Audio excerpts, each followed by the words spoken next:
Chapter 8:25. After exiting the Set family's territory, Elliot was walking with a heavy heart. His servants had already prepared a carriage for him, but he wanted to think about some things as he walked. "Take care, family leader Elliot." Right at this moment, a voice sounded from behind him. A hint of surprise flashed through Elliot's eyes, but he still stopped in his tracks and wiped the gloomy expression off his face. He turned with a smile at the sight of Vincent, who was quickly making his way over to him. "Greetings, family leader Vincent. I didn't get a chance to greet you in the palace. I didn't think we'd meet here." Vincent made his way over to Elliot with a shake of his head and replied, "No, I'm here to see you, family leader Elliot." "Oh, may I ask why you're looking for me, family leader Vincent?" Elliot asked with a surprised expression. Due to the marriage between Sally and Blower, the relationship between the Brewster family and the Bybilly family had also fluctuated, and they were currently in a rather awkward situation. Elliot had initially agreed to the marriage with the Bybilly family for the sake of the Brewster family's development and future. However, not long after that, Helena proposed to the Queen to increase the number of elven princesses, and Sally became one of the candidates. Furthermore, she was the most promising candidate among all of the other candidates. As a result, the Brewster family status began to rise, and they were now comparable to the Bybilly family. If Sally really did become the elven princess or even the queen in the future, then the Brewster family status would continue to rise, and they would become the #1 family in the elven race. In order to oppose this marriage, Sally had already run away from home, and no one knew where she was even now. Due to the fact that Sally had been promoted as a candidate for princess, the elders of the Brewster family no longer insisted that she marry Blower. Instead, they were more concerned about finding a way to get Sally back. Elliot was naturally very protective of his only daughter, and he couldn't bear to let her marry someone she didn't like. As such, he had wanted to turn down this marriage for a long time, but he didn't know how to negotiate with the Bybilly family. He had intentionally avoided Vincent today, but he didn't think that Vincent would come looking for him. He was just thinking about how he could use this opportunity to make things clear and end this marriage between Sally and Blower. Vincent glanced around and took a step forward. He looked into Elliot's eyes and lowered his voice as he asked, "One of the people who ambushed the mercenary corps outside the forest was Miss Sally, wasn't she?" "You?" Elliot was shocked, but his expression quickly returned to normal. He laughed dryly and said, "Chief Vincent, you must be joking. My daughter has been visiting her aunt recently and is not in the forest. Moreover, she has always been obedient and reasonable. She would never do something so rebellious. This is one of the arrows we found on the tree that day. I believe Chief Elliot should be familiar with it." Vincent took out an arrowhead from his wide sleeve and handed it to Elliot. The black iron arrowhead was engraved with the word Lee. Elliot looked at the tip of the arrow in Vincent's hand, and his expression immediately changed. He had also received an arrow with the same character engraved on it this morning. This batch of arrows was custom-made for Sally, and each one of them had the character Sally engraved on it. They were unique in this forest. Miss Sally is very smart. Among all of the arrows, only this one hasn't been erased. A ball of red flames appeared in Vincent's hand, and the tip of the sword was melted into a ball of red liquid. Elliot looked at the arrowhead that had been melted by Vincent with a hint of surprise in his eyes. He had thought that Vincent would use this arrowhead as a threat to force him to agree to Sally and Blower's marriage or force him to do something else. However, he didn't think that Vincent would destroy the arrowhead. He hesitated for a moment before asking, "Family leader Vincent, what are you doing?" Vincent waved his hand, and a deer carriage pulled by a dead stag stopped beside the two of them. He said with a solemn expression, "Patriarch Elliot, please get in the carriage. There are some things that we may need to talk about elsewhere." Elliot hesitated momentarily before nodding and getting into the carriage. Half an hour later, in a secluded room, Elliot looked at Vincent with a hint of incredulity on his face. "You're telling me that Sally is in Chaos City right now, and that she and Blower were the ones who ambushed the mercenary squad the day before yesterday?" "That's right. Ingve has sent word from Chaos City that Blower and Miss Sally went to Chaos City with those elves. Furthermore, Those elves have already been taken in by Chaos City, and the city has announced that it will protect them. Vincent nodded with a complex expression as he said, I only wanted Blower to go out for some training, but I didn't think that he would get into such a mess. Now, the Bybilly family and the Brewster family are in the same boat. If Borg were to find out that they had something to do with this, both of our families would most likely be wiped out. Training? I'm afraid you already knew that Sally was in Chaos City. A wry smile appeared on Elliot's face. An apologetic expression appeared on Vincent's face as he said, Rest assured, family leader Elliot, I won't force Blower to marry Miss Sally. However, I don't know how long I'll be able to keep the news from spreading in Chaos City under wraps. Neither of them have made any contact with Chaos City, nor revealed their identities to those elves, but there's no such thing as a perfect wall in this world. Elliot calmed himself down before turning to Vincent and asking, Do you have any ideas? Vincent replied in a serious voice, Borg is extremely ambitious, and he's already coveting the position of the queen. If he really does become the king of the elves, both of our races will definitely be wiped out. If he really is more powerful than Alex, then Irina will definitely be deposed during the sacrificial ceremony in 3 days. Whether the Queen and Mistress Helena can stabilize the situation will determine the fate of the elven race. I'm really fine, Your Highness. It's just a small bump. Besides, didn't you already treat it for me? I'll go cook for you. The sun is so bright today, and the Tree of Life is also very happy. Let's not go to the starry cave abode. Within a spacious cave, Alice's features were slightly pale, and she was carefully tugging on the hem of Irina's clothes with a hint of sobbing in her eyes. No one can touch my people, Irina. Irina looked at the pale-faced Alice, and thought back to the scene when she had returned to the cave 2 days ago, where Alice was lying in a pool of blood. If she had come any later, she would have died from excessive blood loss. That wasn't just a small bump, it was a lethal wound. You're mine, Beansprout. I'll kill anyone who dares to touch you. Irina pinched Alice's cheek before making her way out of the cave. Chapter 8:26. Her white robes drifted out of the cave like a gust of wind, and she arrived in front of another black cave in the blink of an eye. A figure stood at the entrance of the cave, looking up at the vines crawling all over the stone walls of the cave. Even though it was already late autumn, the leaves were still lush and vibrant, creating a pleasing sight to behold. A stooped old woman was cowering in the cave with a panicked expression. You should know why I'm here. Irina landed on the ground outside the cave and looked at the figure with a calm expression. I know. Helena turned around and looked at Irina. Her black eyes were as deep as the night sky, but there seemed to be stars shimmering within them. She also looked at Irina with a calm expression and said, But you are the one who did it, so I spared her life. You can do whatever you want with her. Irina looked into Helena's eyes, and her beautiful brows furrowed slightly. What about you?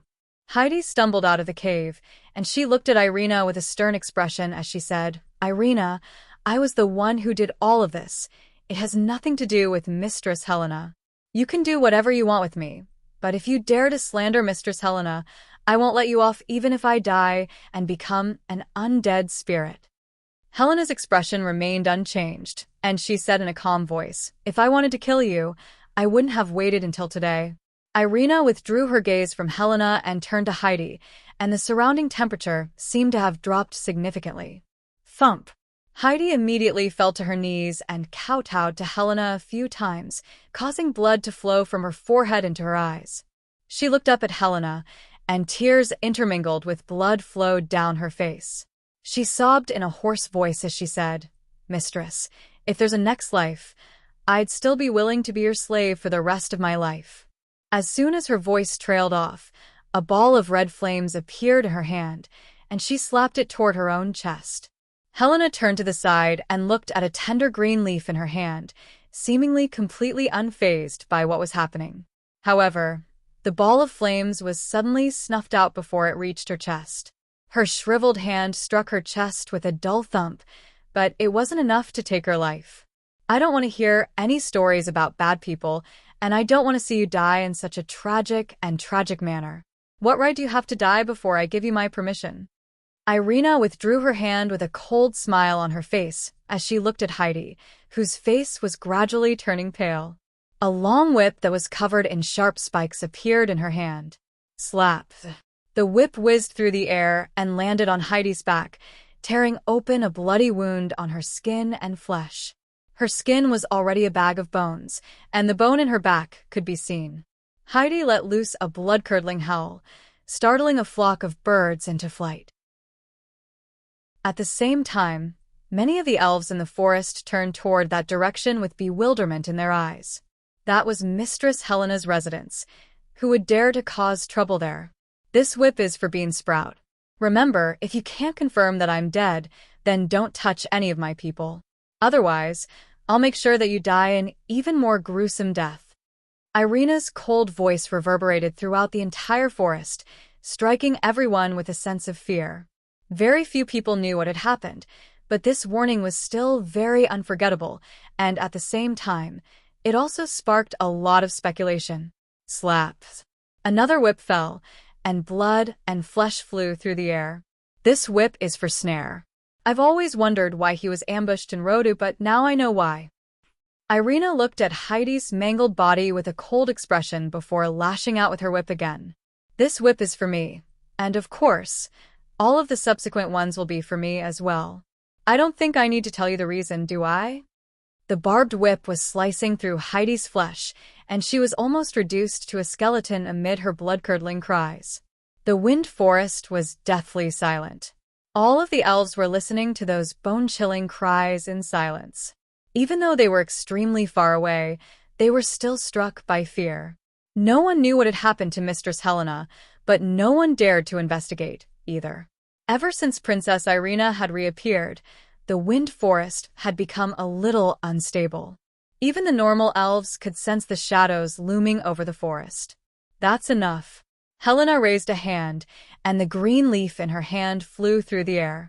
It slid past Heidi's neck, where only a few pieces of flesh and blood remained, and completely cut her off. That's enough. Irina casually tossed her whip onto the ground. Her white dress wasn't stained by any blood, and she looked at Helena with a mocking expression as she said, "There are still so many scum in this forest who drink the blood of their brethren. How can it be enough if we don't kill them all?"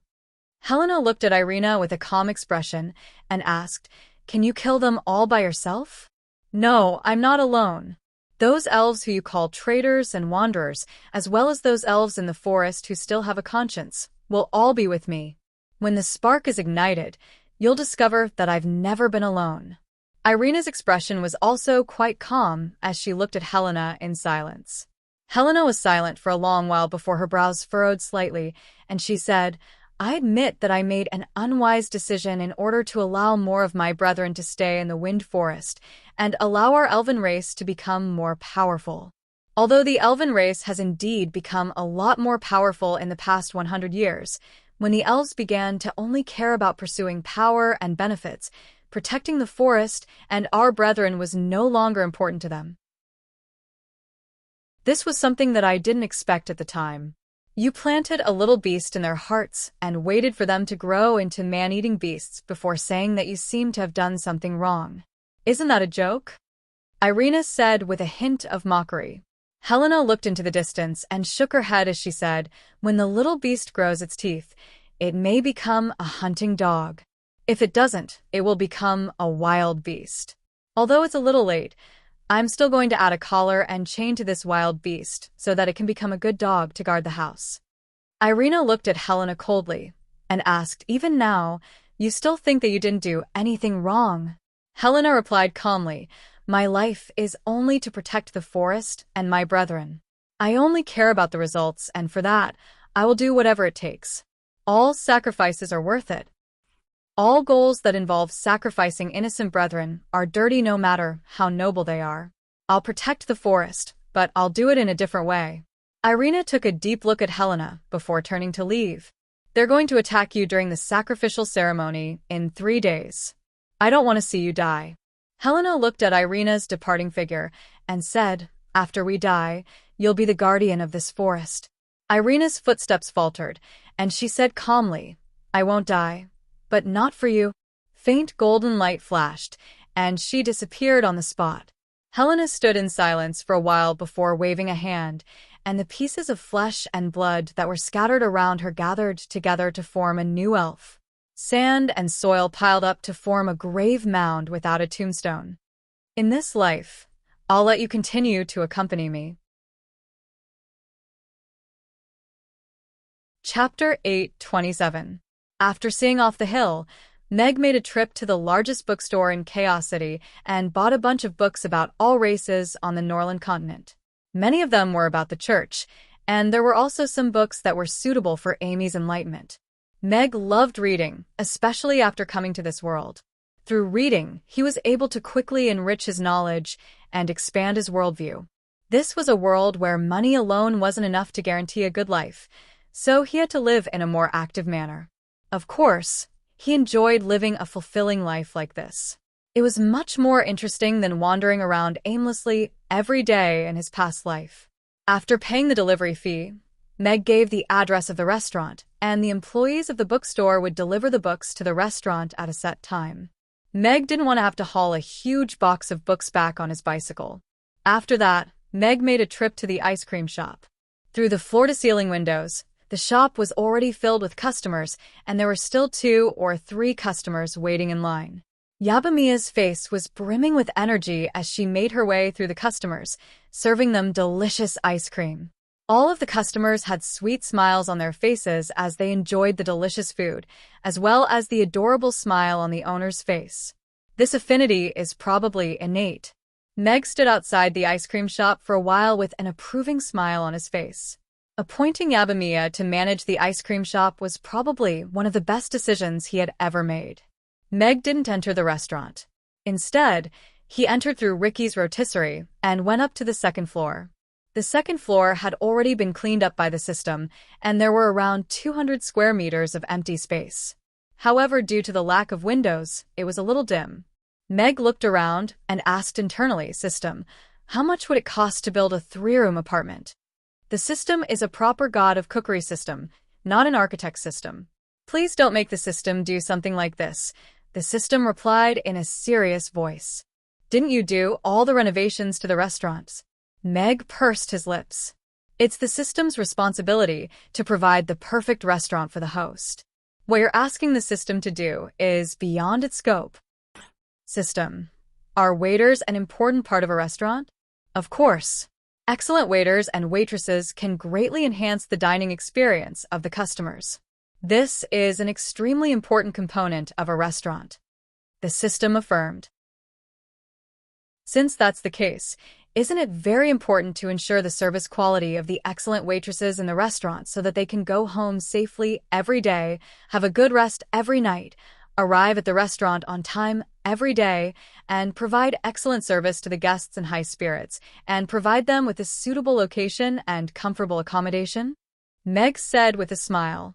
If you think about it from this perspective, it seems to be quite necessary, the system said with some hesitation. The staff dormitory of the restaurant is an important extension of the restaurant. During the process of using the dormitory, you may welcome my presence. Just design according to this standard. Show me the final draft before you start the decoration. Meg nodded his head satisfactorily and then turned around and walked downstairs. Wait, host you. The system seemed to have suddenly come to its senses. Meg didn't stop walking. Instead, he said calmly, "You can give me a price now. Of course, if you don't want to do it, I'll consider hiring another construction team. I heard that the construction team in the City Lord's castle has been quite idle recently. I'll talk to City Lord Michael, and a friendship price shouldn't be a problem." Host, with our relationship, other people have a friendship price, but we have a family price. The system was a little anxious. "You also admit that you're my son? I don't have a stupid son like you." Meg pursed his lips in disdain. Host, the system can provide the best design. The floor-to-ceiling windows in the bedroom face the Aiden Square. Every morning, when you open the curtains, you'll be able to see the beautiful square. A full set of high-end custom-made furniture will bring the most comfortable living experience. The newest air circulation system will bring the freshest air and the most comfortable temperature to the room. Furthermore, the system will also specially design a two-person bathtub for the host to visit the staff dormitory. There seemed to be a hint of evil in the system's voice. Meg, who was walking down the stairs, almost missed his footing. He leaned against the wall to steady himself and raised an eyebrow. System, did you secretly go for tutoring? Why the hell did you prepare a two-person bathtub for me? Research has shown that a larger bathtub can significantly increase one's happiness during the process of taking a bath. It can also evolve into more functions and unlock more postures, the system replied seriously. All right, we'll do as you say. Mag massaged his glabella. This system was becoming more and more ridiculous. He continued to make his way downstairs as he said, however, I'll waive the design and construction fees and give you a 50% discount on everything else. Do a rough estimate of how much it will cost and let me know. Host, renovation design and construction are the culmination of the wisdom and hard work of a master designer and a master craftsman. How can you waive them so casually? What you're doing is immoral. It's a sign of disrespect for knowledge. Also, isn't a 50% discount a little too much? The products provided by this system are all the best of the best, and the prices are the best of the best. If you give me a 50% discount, I'll be losing money, the system said indignantly. Meg frowned. Didn't you say that we're family? Are you so stingy to your father? Have you ever seen a son pay a design fee for his father's house? You're being rebellious. Other fathers even buy houses for their wives, the system muttered. Meg raised an eyebrow. This system must have secretly gone for tutoring behind his back. Its skills had improved. However, he didn't show the slightest change in his expression. He said indifferently, if you don't want to do it, then forget it. I'll find someone else to do it. This system will do it. The system's indignant voice sounded. After waiving the renovation and construction fees and giving the other fees a 50% discount, the deluxe room will cost a total of 500,251 copper coins. Then 500,250 copper coins it is. Forget about the fraction of a copper coin. Meg nodded and went out on his bicycle in satisfaction. He rode in the direction of the restaurant. Didn't you already give a 50% discount? The system roared silently. Since I've already learned it, it'd be a pity if I don't do it and let the foodies of this world see it. After returning to the restaurant, Meg went straight to the kitchen. He took out various tools from the cabinet below and muttered to himself. Chapter 828. In an office of the Ministry of Education in Rodu, a rather old-fashioned official was looking at Byron with a concerned expression as he said, Master, His Majesty has already approved the adoption of the decimal system, but he hasn't approved it as a standard for graduation for students. As such, there's a huge obstacle in the way of the implementation of the decimal system. Students might think that the hexadecimal system is being used in their exams, so they can't be bothered to spend time learning the decimal system. Byron smiled as he looked at the official and said, That's within my expectations. The decimal system has only truly caught the attention of the scholars of the Roth Empire during the past 3 months. We've already proven the superiority of the decimal system in computing, but we still lack sufficient theory and research to support it as a subject that can be studied by the students of the Roth Empire. Academic promotion is a long-term endeavor, and I'm already prepared to spend 5 or even 10 years to perfect and promote the decimal system. The official's brows were still furrowed as he said, but this victory is a very good opportunity for us. If we drag this out, the conservative faction could erase the negative impact of this debate. In that case, it would be very detrimental to the implementation of the decimal system. No, the victory of this debate is already a very good thing for us. It symbolizes the victory of the first confrontation between the reformists and the conservatives. Also, Fitch abandoned the conservatives and joined the reformists to learn the decimal system. It's also a very good guide for the young mathematicians and students.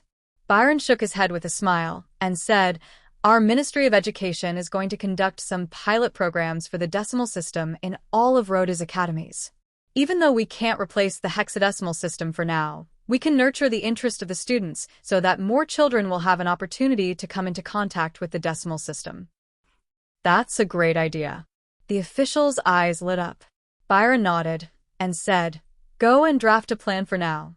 See how many academies we can set up in Rodu, how many teachers we need, and how much budget we'll need. Give it to me for confirmation, and you can begin to implement it." "Yes, master." The official quickly departed. Byron looked out at the old tree outside the window. The final leaf on the tree was struggling to resist the autumn wind, and it looked as if it were going to fall at any moment. I hope I can live to see the day when the decimal system is fully implemented in the Roth Empire. West of Rodu, General Barclay's mansion, the stud farm. A tall young man rode a black unicorn and ran a few laps around the field. Then he stopped at the edge of the horse field and got off the horse. He threw the reins in his hand to a servant who was waiting at the side and took a hot towel to wipe his hands. He looked at the young man in a black short-sleeved shirt and said, "What's the matter?" "Young master, we just received news that the person who won the best dish at the palace banquet that day..." The young man took a step forward and said softly, "Is the news true?" Timothy's gaze suddenly turned cold, and there was a hint of ferocity on his face. The young man hurriedly nodded and said, "Yes, there's no problem with the source of the news. After that guy became famous, many people investigated his identity. This should be a second-hand reseller, and we've already verified it with Chaos City. Also, we lost contact with Basin's team near Chaos City not long ago. Gould, I didn't expect you to come back after a few years with a new face. You even learned how to cook. I really didn't expect that." Timothy clenched his fists tightly as he gritted his teeth and said, "Kill him and that bastard, then find Philia and bring her back to me." "Yes." The young man cupped his fist in a respectful salute before quickly departing. "You idiots! How many times do I have to repeat myself before you understand? This is how the string is connected. Otherwise, even if the spell formation is activated, it won't be able to move the wooden giant. Do you think I don't understand the principles behind spell formations? Do you think I don't know that I can only unleash one punch? If I can solve a 1-second problem, why would I still need idiots like you?" Sigh, what a bunch of idiots. In the southwestern courtyard of the Imperial Palace, there was a floor full of wood and all types of crystals. The pockmarked Yuri was looking at all of the spell formation masters in the courtyard with their heads bowed in disappointment. After a long silence, an old man suggested in a feeble voice, "Your Highness, perhaps we can try to change the power source stones to ones with higher energy. You can try?" Yuri nodded. Boom! 10 minutes later, Yuri heaved a forlorn sigh as he looked at the dying old man hanging from the wall of the courtyard. "Old fool, do you think I wouldn't have thought of such a simple method? The power source stones have exceeded the limits of this spell formation, and the spell formation will explode as soon as it's activated. Didn't Father say that all of you are the most exceptional spell formation masters in the Empire? Seeing all of you like this, it's very difficult for me to believe in the word exceptional in the future." Yuri looked at everyone with a disappointed expression. Blower, who had changed into his male disguise, came to the restaurant early in the morning to pick up Anna. He took her on a tour of Chaos City before going to the City Lord's castle. The horse-drawn carriage stopped on the street near the City Lord's castle, but Blower and Anna didn't disembark. 2 workers from the City Lord's castle were pasting up a new announcement on the bulletin board next to the entrance of the City Lord's castle. All of the passers-by gathered around them curiously, wondering what new announcement the City Lord's castle had made. From this day forth, Chaos City will be open to all elven nomads. Those who wish to join Chaos City will be given a green light after a thorough investigation. Furthermore, all groups and individuals who pose a threat to Chaos City will be severely punished, a young man standing in the front row announced in a loud voice. They finally have a sanctuary. A smile appeared on Blower's face as he looked at the announcement on the bulletin board with excitement in his heart. "Uncle Blower, does that mean we'll be very safe in Chaos City from now on? We won't have to worry about those bad guys coming to kidnap us anymore?" Anna looked up at Blower. Blower nodded firmly in response. "That's right. Chaos City will be a sanctuary for nomadic elves from now on. As long as they enter Chaos City, they'll be safe." "That's great. A vibrant smile appeared on Anna's face. That's right, that's great. Blower also smiled. Did you hear? During the king's birthday banquet, a chef from Chaos City won the Best Chef award. Really? Could it be the head chef from Dukas restaurant? Beat didn't even receive an invitation. How could he have won the Best Chef award? I heard yesterday that the chef who won the Best Chef award was the owner of Mamie's. That badass? How about we go and try it out for lunch today?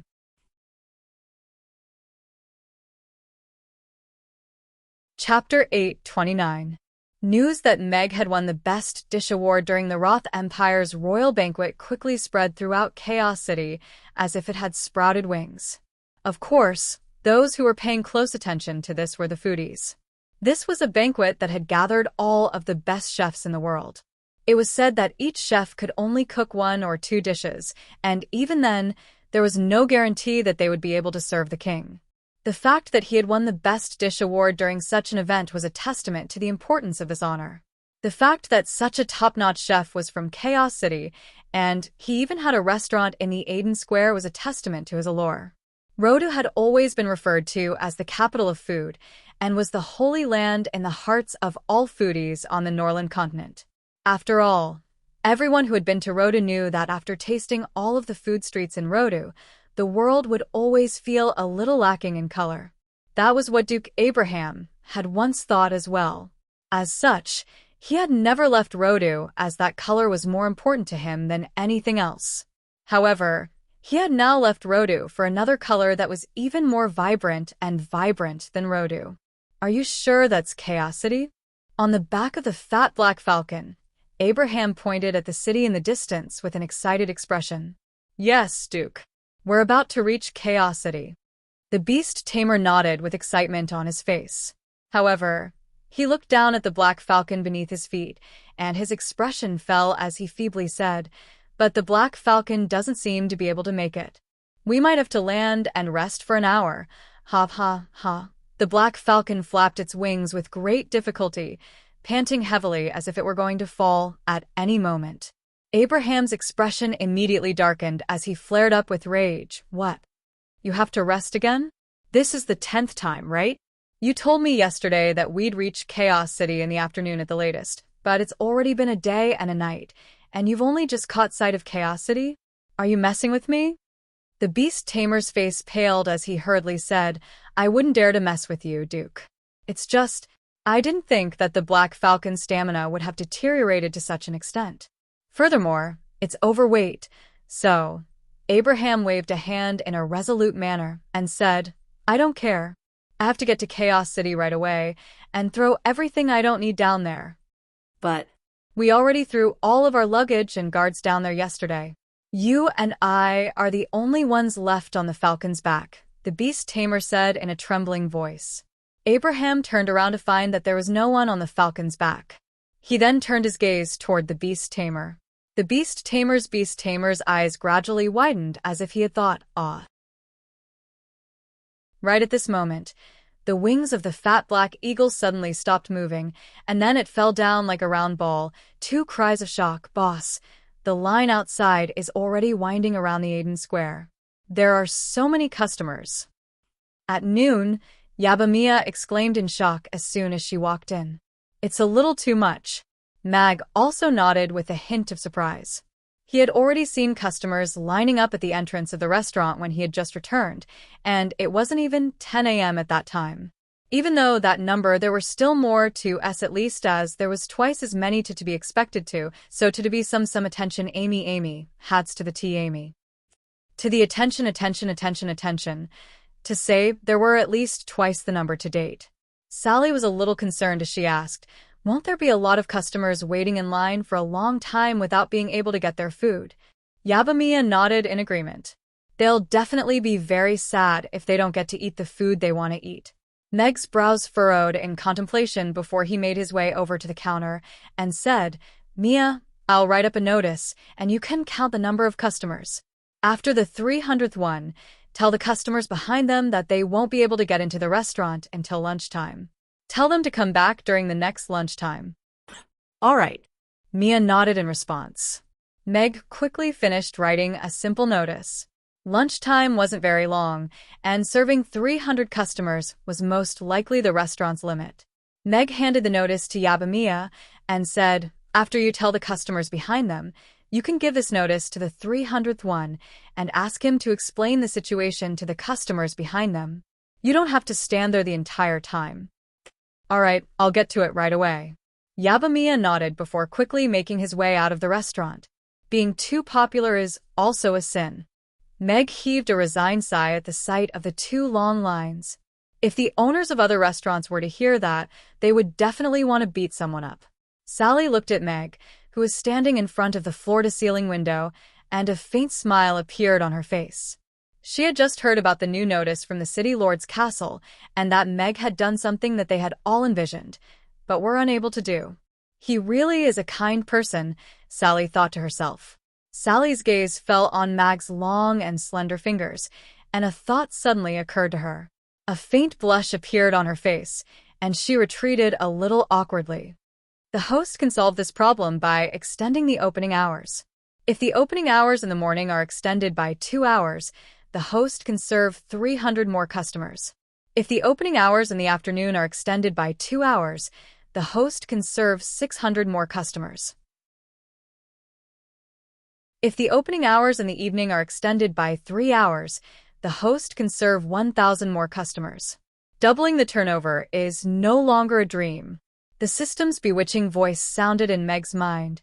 "System, do you think I'm an idiot? If I work 24 hours a day, when will I be able to enjoy life?" Meg curled his lips in disdain, and then asked, "System, is the staff dormitory ready?" "The staff dormitory has been completed, and the air is being purified. It is estimated that it will reach the highest standard in an hour." "Very good." Meg nodded in satisfaction.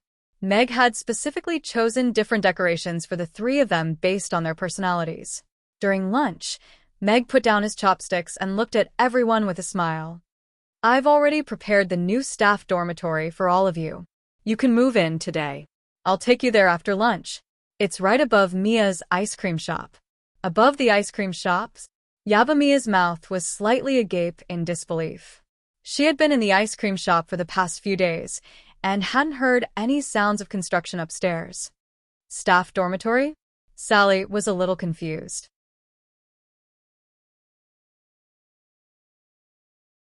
Chapter 830. Sally looked at Meg with a hesitant expression and said, "I'm living in a good place right now, and I have a part-time job at the Gaia Hotel.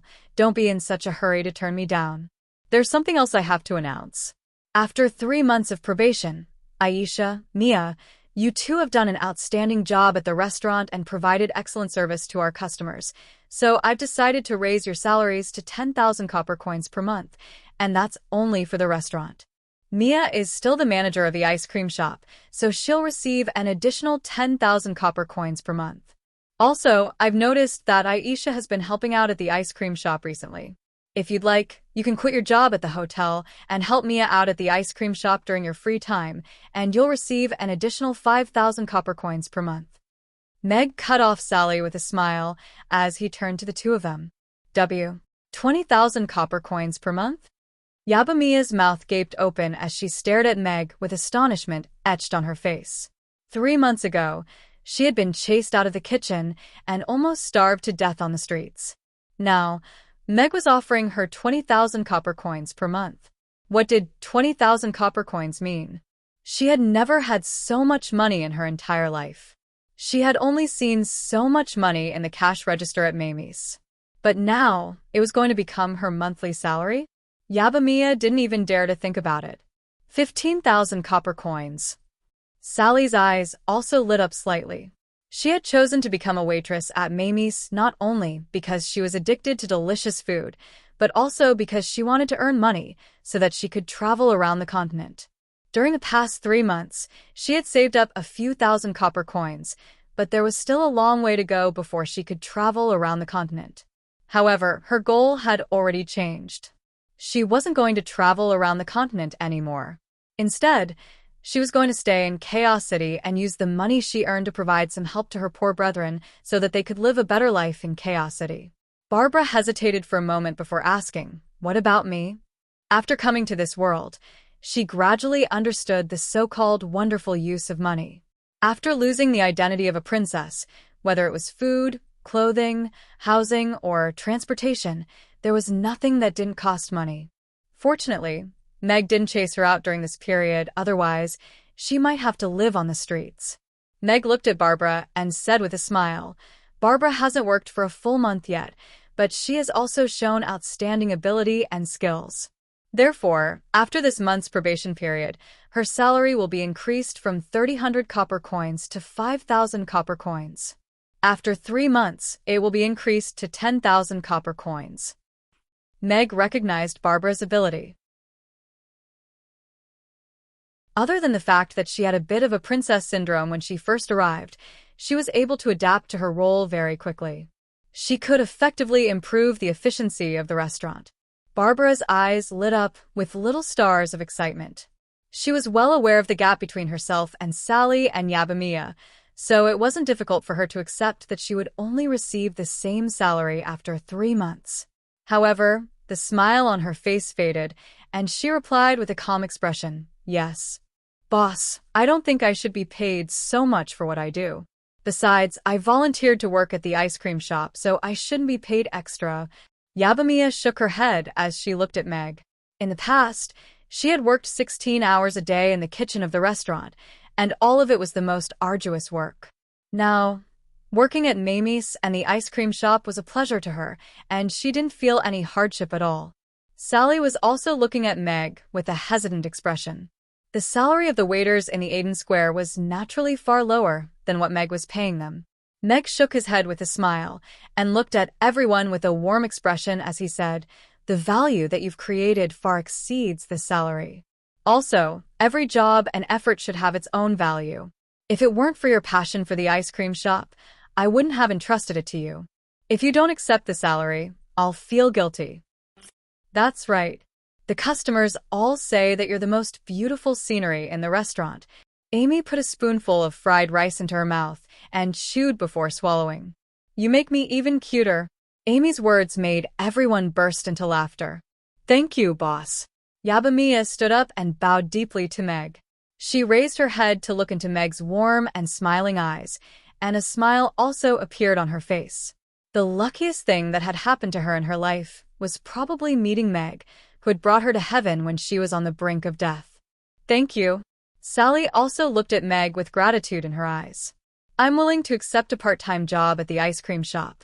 Although the owner of Gaia Hotel was very nice, she still decided to quit that part-time job and devote herself to working at the restaurant and ice cream shop. She needed to earn more money. "Then I'll take you there in the afternoon. You can also take advantage of the free time in the afternoon to move the things you need to your new place. It's very well stocked, and you can move in with your bags." Meg nodded. "But isn't big sister Aisha living in the restaurant?" Amy suddenly asked curiously. In the morning, Sally's face immediately flushed, and she slowly lowered her head to pick up her spoon and continue eating. Meg raised an eyebrow and hurriedly put a piece of chicken into Amy's bowl as he said, "Amy, try this chicken." Due to the limited reception capacity of the restaurant, many customers, including many regulars who came because of the restaurant's reputation, had to leave in disappointment. Even Mabai, who was next door, could only sigh when she saw the long line. "Mr. Mac's business is getting better and better. We have to tell him in advance when we want to eat in the future." Cece stood at the entrance of the magic potion shop and sighed. Then she waved at Lulu, whose face was covered in soot, and said with a smile, "Lulu, let's go home and eat. But it's not as good as Mr. Mac's cooking." "Okay."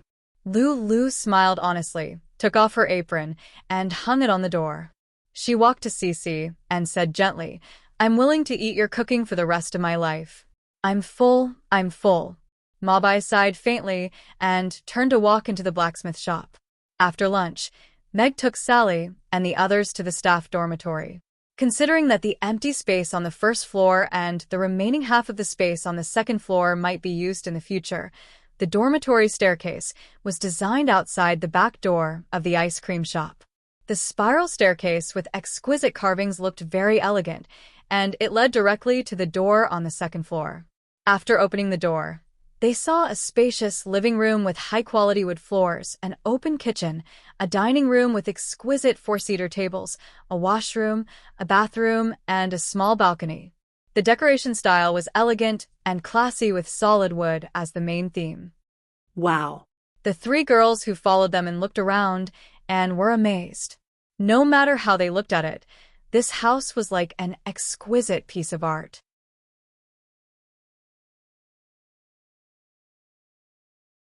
Chapter 8:31. You really can't read a woman's mind. Mag went downstairs and looked back at the closed door. He couldn't help but shake his head. He had prepared a pink princess room for Barbara, a snow and ice-themed room for Sally, and a starry sky-themed room for Mia. In the end, Barbara chose the snow and ice-themed room, Mia chose the pink princess room, and Sally chose the starry sky room. Furthermore, all three of them seemed to be very fond of the room. Meg's mind was filled with questions. This is great. I finally have a room that isn't pink. Barbara walked around the room with excitement on her face. She nodded with satisfaction as she murmured to herself, only snow and ice can match my temperament. Pink doesn't suit me anymore. I can still see the starry sky while lying on the bed. It's really amazing. Sally lay on the bed and looked at the stars on the ceiling. They were clearly far away, and her mind seemed to have been opened up. The bed was so soft, and the quilt was made of some unknown material. It was warm and comfortable, just like the bed last night. Sally blushed at the thought of last night. Wow, pink bed, pink quilt, pink walls. It's so beautiful and adorable. Mia carefully sat down on the edge of the bed. She still felt as if she were in a dream as she looked around the room. She didn't think that she would also have such a pink room in the garden of the Moreton Manor. Master, the competition between young Mistress Gloria and young Master Cyril will end in 3 days, the butler said respectfully behind Geoffrey, who was trimming a small pine tree. Geoffrey was still trimming the pine tree and calmly said, "Then let's wait for the result in 3 days. The marinade is ready, but we can only use it in 3 days. This is the first stinky tofu on the Norland continent.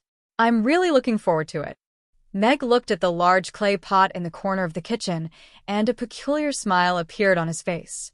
He was already looking forward to seeing the love-hate relationship between his customers. The sun gradually set in the west, and the earth was dyed red by its light. On a tall mountain outside Chaos City, 2 figures climbed to the top of the mountain with great difficulty. Have we arrived?" Abraham looked up at the beast tamer in a feeble manner.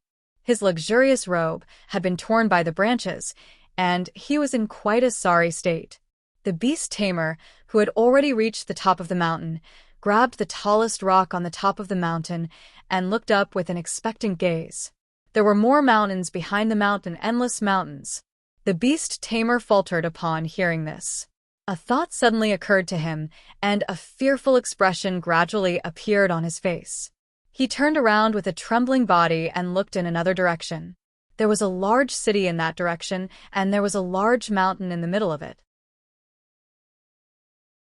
Duke, we seem to have crawled in the wrong direction. The beast tamer's voice was trembling. Abraham was taken aback, and he asked in bewilderment, "Wrong direction? What does that mean?" The beast tamer gulped before replying with difficulty, "We have to go down the mountain the same way we came from, then cross over the mountain on the other side." "Fuck you." Before the beast tamer had a chance to finish his sentence, Abraham had already kicked him down the mountain. He then looked in the direction of Chaos City with an expression of grief and indignation. What the hell was going on? The lights of the Blue Suede had been on for the entire night. The shop had been a little cramped due to the busy tailors, but it had already been renovated. There were some elegant decorations placed in the spacious shop. 3 sets of ceremonial robes of different colors hung in the middle of the shop, while the other 2 sets of dresses of different colors had 3 dresses of different sizes. The shop looked a little empty, but it made the 3 dresses in the shop appear even more intricate and beautiful, as if they were the most dazzling stars in the sky. "Young mistress, everything is ready. Please take a rest. Mars said with a sympathetic expression as he looked at Gloria, who was carefully inspecting the shop. Gloria picked up a shredded piece of paper in the corner and shook her head with a smile as she looked at Mars. It's all right, I'm not sleepy at all. However, Mars, I need you to make a trip to the workshop and see if the tailors need anything, and make sure that they're satisfied with the working environment. Mars looked at Gloria's slightly flushed face, and a smile appeared on his face as he nodded and said, All right, I'll set off right away. Due to Gloria's stunning performance at the Aden Chamber of Commerce's semi-annual banquet, the suede clothing store had become a place that all of the women in Chaos City yearned for. The only 30 sets of ceremonial robes available were all reserved in less than half a day, and they made it very clear that they wouldn't be releasing any more, much to the disappointment of many women. Thankfully, Blue Suede was going to release 2 other sets of dresses today, and they announced that they would provide a sufficient supply, so many women were naturally attracted to the store. The sky had just brightened, and a series of luxurious horse-drawn carriages had already stopped outside the store. One after another, lavishly dressed noble women and young ladies disembarked from the carriages, and then formed a long line outside Blue Suede. Huh? Didn't you say yesterday that you were going to take a beauty nap today? Didn't you say that you didn't like these dresses and didn't want to come at all? Some of the noble women were chatting and laughing elegantly, while others were tearing apart the plastic sisterhood. On this day, the line of customers waiting outside Blue Suede and Amy's became a sight to behold in the Aden Square. Night fell, and the shop assistants closed the doors of the Suede. Even though their throats were a little hoarse from all the talking, and their legs felt like they were filled with lead from standing for an entire day, their faces were filled with excitement. Many of the shop assistants had been working at the Suede for many years, and they had always lived a leisurely life without customers. At the same time, they had always been worried that the Suede would close down, and they had never thought that one day the Suede would be so crowded with customers that they would have to limit the flow of customers. When Gloria had first arrived, the employees had still been skeptical about whether she had the ability to turn Blue Suede's losses into profits. However, the scenes that had unfolded today had completely dispelled all of their doubts. This young boss was definitely going to help Blue Suede reach new heights. In the office, Mars looked at Gloria with a smile and said, Young mistress, we sold a total of 220 dresses today, which is almost half of our stock. The price of each dress is 2,000 copper coins, so we made a total of 440,000 copper coins. With the 30 sets of ceremonial robes, we should have a turnover of around 4 million copper coins by the end of the competition.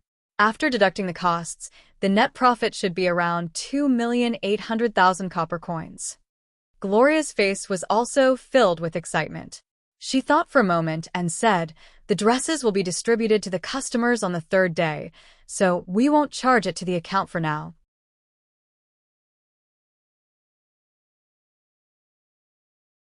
Chapter 832. The announcement made by Chaos City quickly spread across the entire continent and attracted the attention of all races. The residents of Chaos City were quite open-minded about this. They were from different races, and they had all come together to create this Chaos City, so they weren't opposed to more elves joining Chaos City. However, this was a special period where the peace treaty was being signed, so this announcement naturally created quite a stir when it reached the leaders of all races. In the Grand Palace in Rodu, Andre looked at the memorial that had just been delivered to him, and his brows furrowed slightly. What is Michael trying to do? Is he preparing to accumulate power? Interesting. Your Majesty, do we need to do anything? An official beside him asked in a respectful manner. Let's wait and see. The elves should be the ones panicking right now. Andre casually set aside the memorial in his hand and picked up another one. On the Demon Islands, there was an island enshrouded in gray mist. There were a few dim oil lamps lit in a huge cave, and a few sinister demons were gathered together. There were bones scattered all over the ground, and a few elven slaves huddled in a corner with horrified expressions. How dare Chaos City say something like this? They're trying to cut off our business.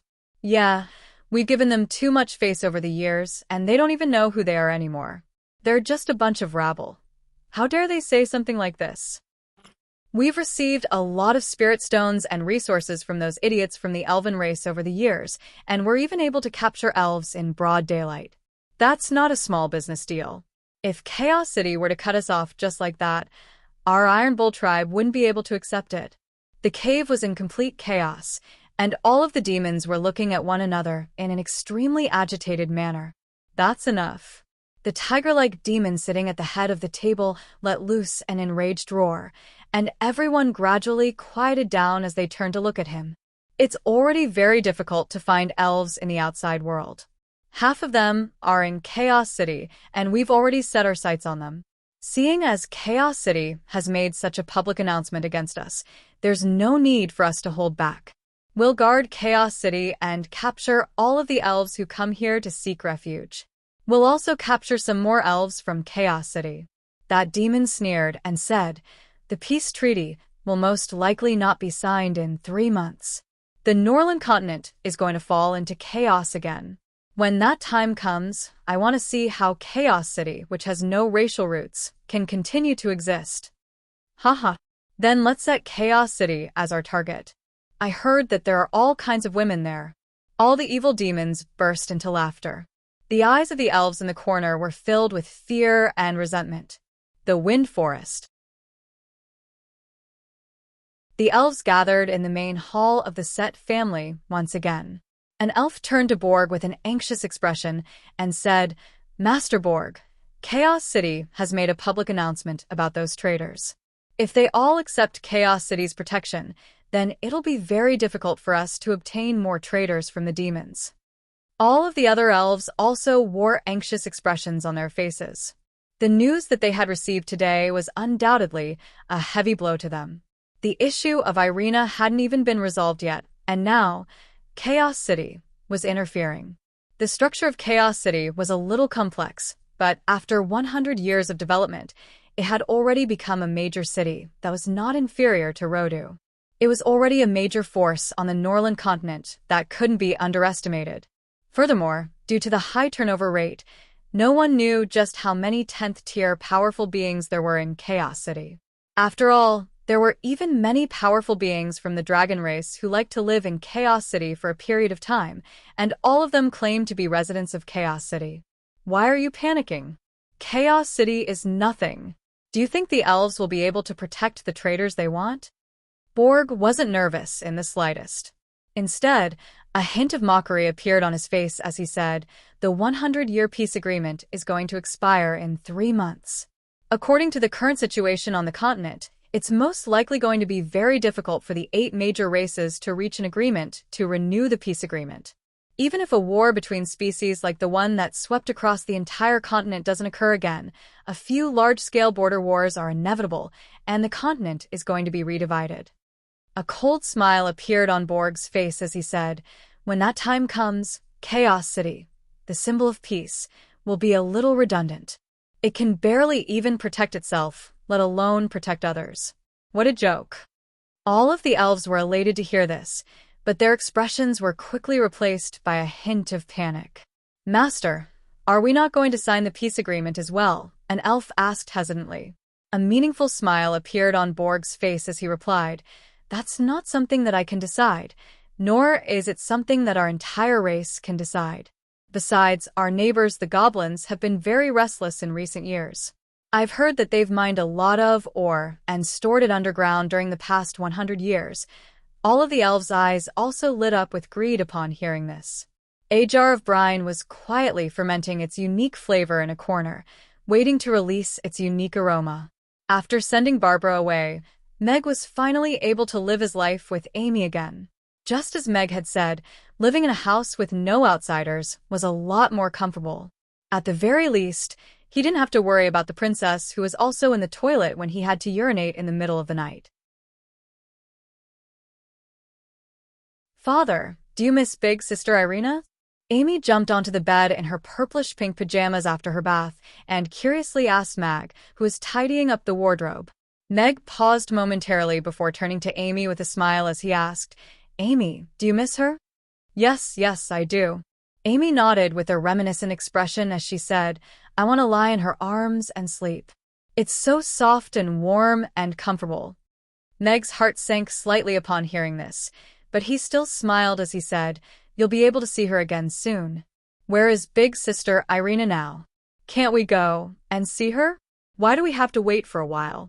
Amy turned to Meg with a perplexed expression. A hint of guilt welled up in Meg's heart as he sat down beside the bed and gently patted Amy's head as he said in a gentle voice, "Because she lives very far away and she's very busy right now. We're also very busy, so we can only go and see her when everyone has time." Amy nodded thoughtfully before turning to Meg with a serious expression as she said, "Then, even if father and big sister Irina get together, you can't forget about mother. We still have to go to the moon and bring mother back. After that, the four of us plus big sister Aisha, big sister Mia, big sister Barbara, teacher Luna, and big sister Gloria will be able to live a happy life together." Well.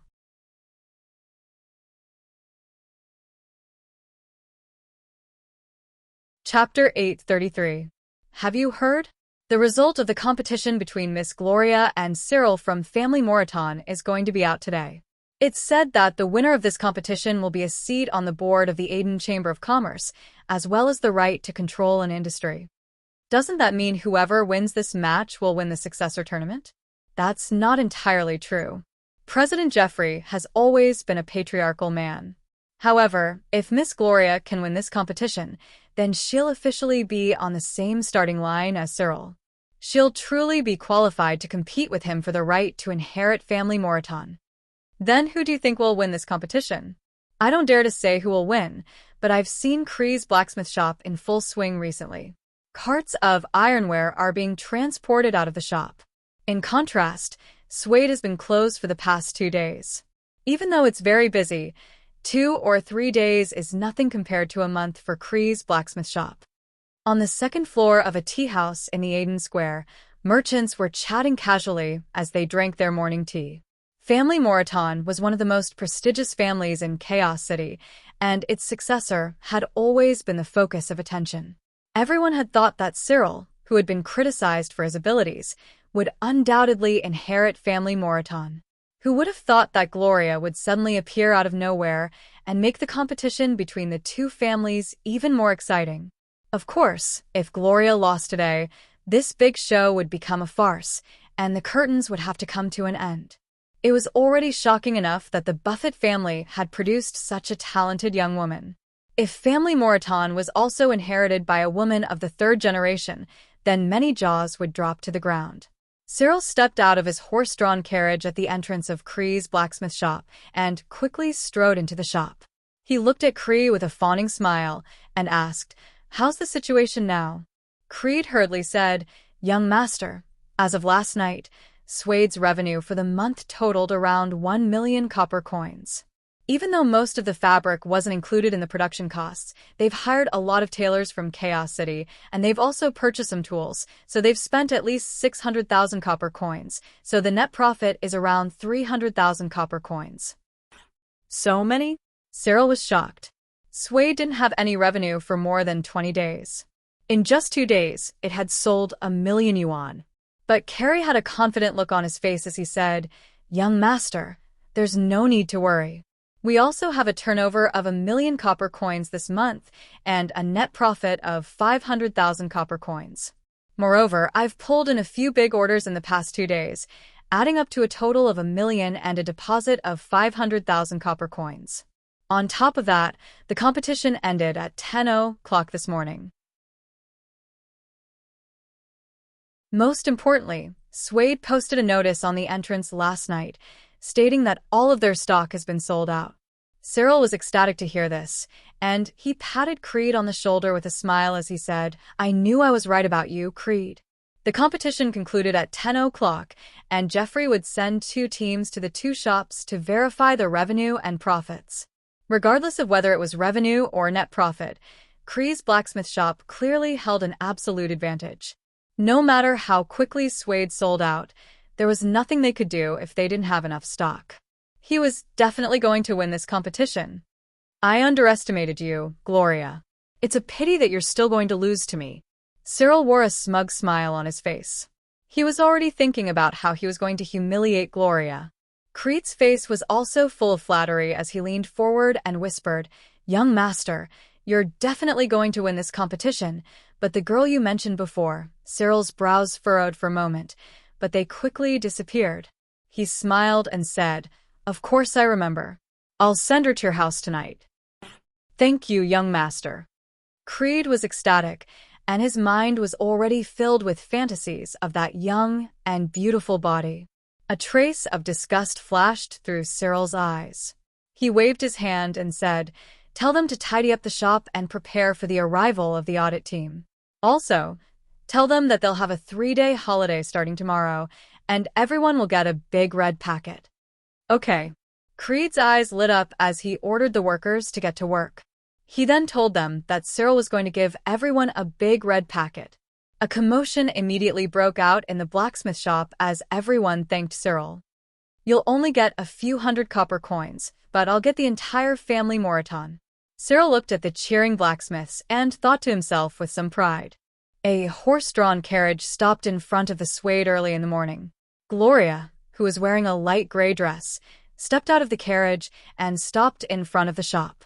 A smile appeared on her face as she looked at the stop sale notice hanging on the door. She then walked through the door that was open from the inside. As soon as Gloria walked through the door, Mars quickly walked up to her and whispered, "Young mistress, the 30 dresses have all been prepared. We've also informed all the customers yesterday that we'll be able to collect all the money this morning." There were over 30 young people in blue and white uniforms in the shop, and each of them had an exquisite wooden box with carved flowers placed beside them. Gloria looked at those intricately carved wooden boxes, which were still exuding a faint fragrance, and those spirited young people, and nodded with a pleased expression as she said, "Very good. Let's set off now, then. All of the goods have to be transferred to the Blue Suede account before 10 a.m. "All right." Mars nodded. He turned to the young people and said, "Remember, you have to smile at each and every customer. Make sure that the dresses are delivered to the customers in perfect condition. If anything goes wrong, you'll have to bear the liability of 100,000 copper coins. That's the only way you'll be worthy of your salary." "Yes." All of the young people's expressions changed as they replied in unison. They picked up the wooden boxes with both hands and walked out of the shop. They mounted their white unicorns and disappeared into the streets of the Aden Square. Gloria looked at Mars, who had dark circles under his eyes, and smiled as she said, "Uncle Mars, thank you for your hard work. Let's have breakfast together." Mars looked at the smile on Gloria's face, and he was slightly dazed. He felt as if he were seeing the little girl who loved to sit on the swing in the garden and read books. Back then, she loved to smile. He came back to his senses and smiled as well. "Of course, I can't refuse an invitation from young mistress." The horse-drawn carriage left the Suede and headed toward Amy's. At 10 o'clock, 2 teams of 8 people entered the Blue Suede and Cree blacksmith shops at the same time. All of the workers were asked to leave the shops, including Gloria and Cyril. Moraton Manor. Jeffrey stood by the window with a cup of tea in his hand. He seemed to be waiting for something. Today, I'd like to recommend a novel called I Really Am Immortal by my good friend Xiahua. The title of the book is very flirtatious, and the story is also very flirtatious. I've been reading it recently, and it's very flirtatious and flirtatious. Anyway, it's worth reading. Introduction. This book tells the story of how an immortal should live a positive and correct life under the guidance of socialist core values in modern society.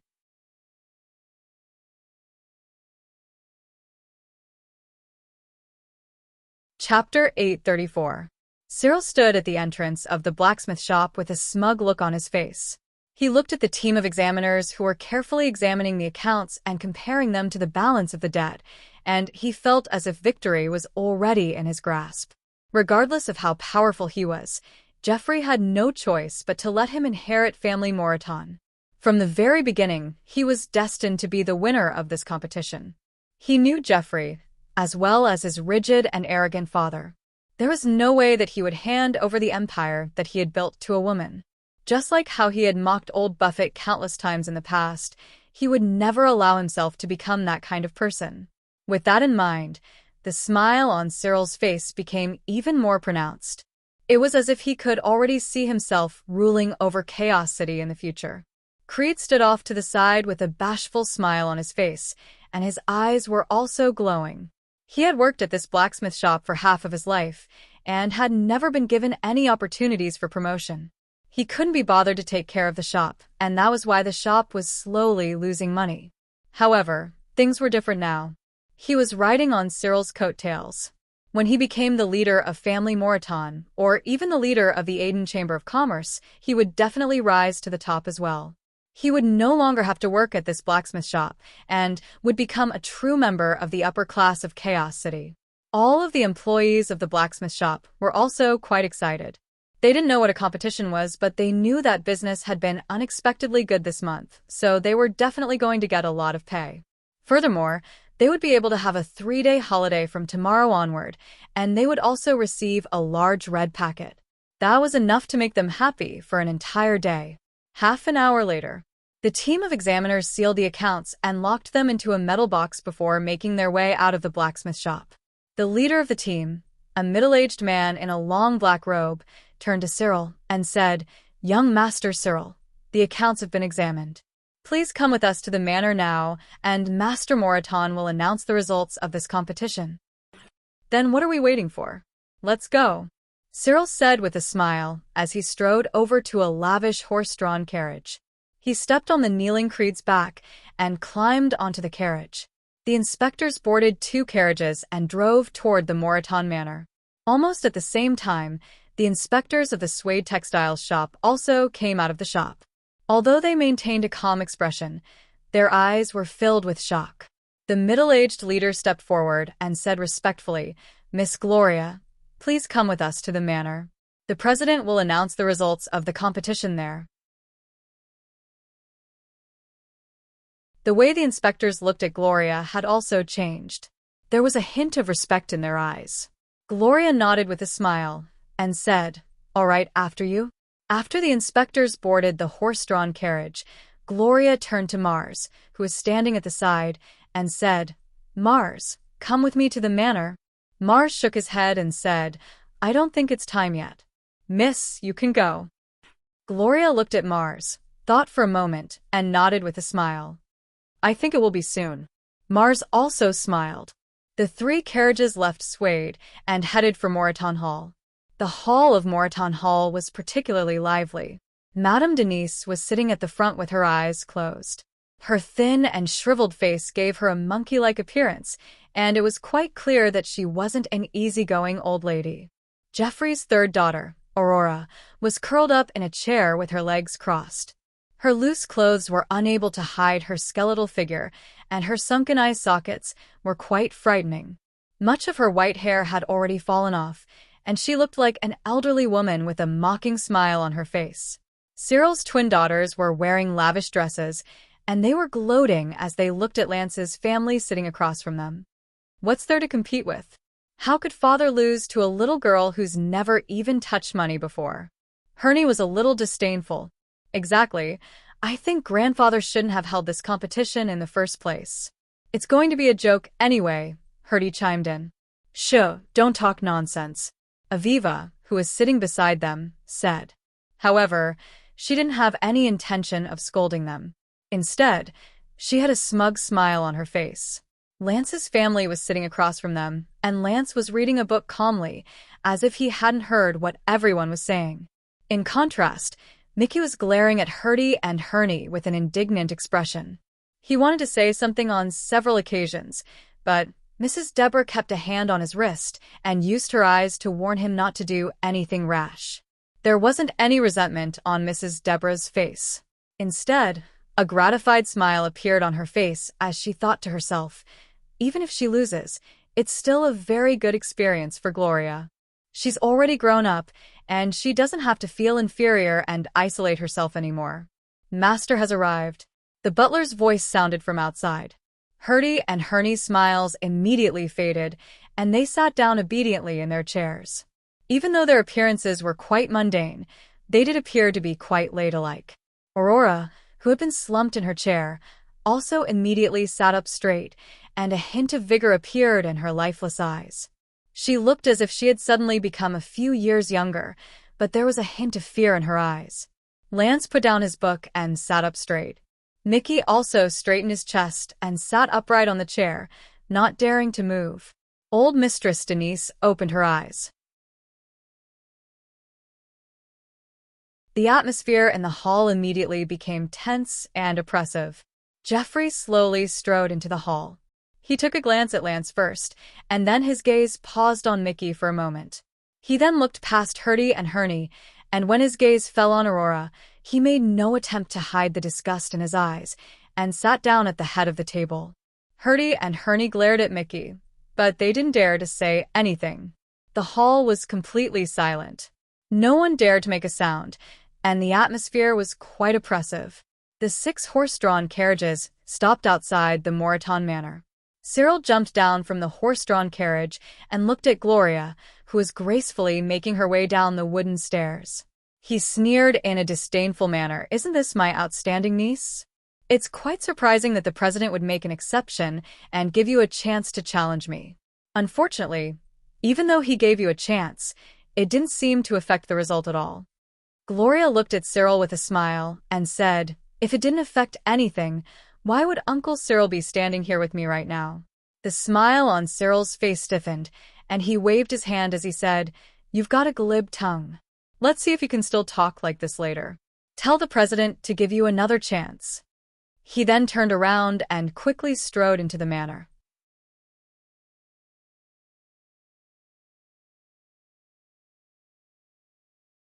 Chapter 835. Young Master Cyril has arrived. The announcement shattered the oppressive silence in the hall. "My son is here." A doting smile appeared on old Mistress Denise's face as she craned her neck to look toward the door. Aviva, Herty, and Herney were also elated as they turned toward the door at the same time. The sneer on Aurora's face became even more pronounced as she slowly slumped back into her seat, as if she were a spectator waiting for a good show to begin. Cyril appeared at the door with a smug smile on his face, as if everything was under his control. Reassuring smiles appeared on Herty and Herney's faces, and the smile on Cyril's face indicated that everything was already set in stone. "Father." Cyril quickly strode into the room before turning to Jeffrey in a respectful manner. Jeffrey merely nodded with an expressionless face. Cyril turned to Lance with a hint of mockery in his voice as he said, "Big brother, you really should teach Gloria a lesson. She has completely lost all sense of seniority." Lance looked into Cyril's eyes and said in a calm voice, "You should find someone to teach your daughters a lesson first. Don't let them learn from you." A hint of fear suddenly appeared in Cyril's eyes as he looked into Lance's eyes. Even now, he was still a little fearful of his big brother, who was always surrounded by all kinds of halos. Herty and Herney's expressions both changed upon hearing this. They had always looked down on Lance and his family, and they didn't think that Lance would accuse them of being shameless. If it weren't for the fact that George was present, they would most likely be cursing this bookworm uncle of theirs. Mickey's eyes lit up, and he seemed to be looking at Lance with a slightly different expression. A hint of concern appeared in Deborah's eyes, but she wasn't too surprised. If there was anyone in this world who could make her husband put down his book and risk his life for her, then it had to be Gloria. Denise glared at Lance and said, "Lance, how can you say that about Herty and Herney? They're so cute and lovely. You should teach Gloria a lesson. She's just a woman who keeps showing up in public. She even wants to inherit family Moreton. I think she's crazy." Women. Aurora pursed her lips, and the smile on her face became even more mocking. "Miss Gloria has arrived." At this moment, another voice sounded from outside. Gloria strode into the room gracefully and calmly. She stood beside Cyril and extended a respectful bow toward Jeffrey as she said, "Greetings, grandfather." "Yes." Jeffrey nodded slightly, his face expressionless. Gloria turned to Denise and said calmly, "Grandmother, I'm not crazy. I'm just doing what a woman can do. If you think that a woman can't do something because of her gender, then you're most likely a woman, a narrow-minded woman." Denise's expression immediately stiffened, and she stared at Gloria with incredulity in her eyes. In this family, aside from Jeffrey, no one dared to speak to her like that. Not even Lance. Herty and Herney were also astonished. They looked at Gloria's stunning features and beautiful dress, and they couldn't hide the envy and jealousy in their eyes. This was a woman who had once worn a veil all day and allowed them to mock and ridicule her as they pleased. However, after removing her veil, she was so devastatingly beautiful. Furthermore, she couldn't be bothered to confront them. Instead, she stood directly in opposition to their father, and even Cyril was feeling a little exhausted dealing with her. Now, she even dared to speak directly to their grandmother. This was simply unbelievable. She's dead for sure.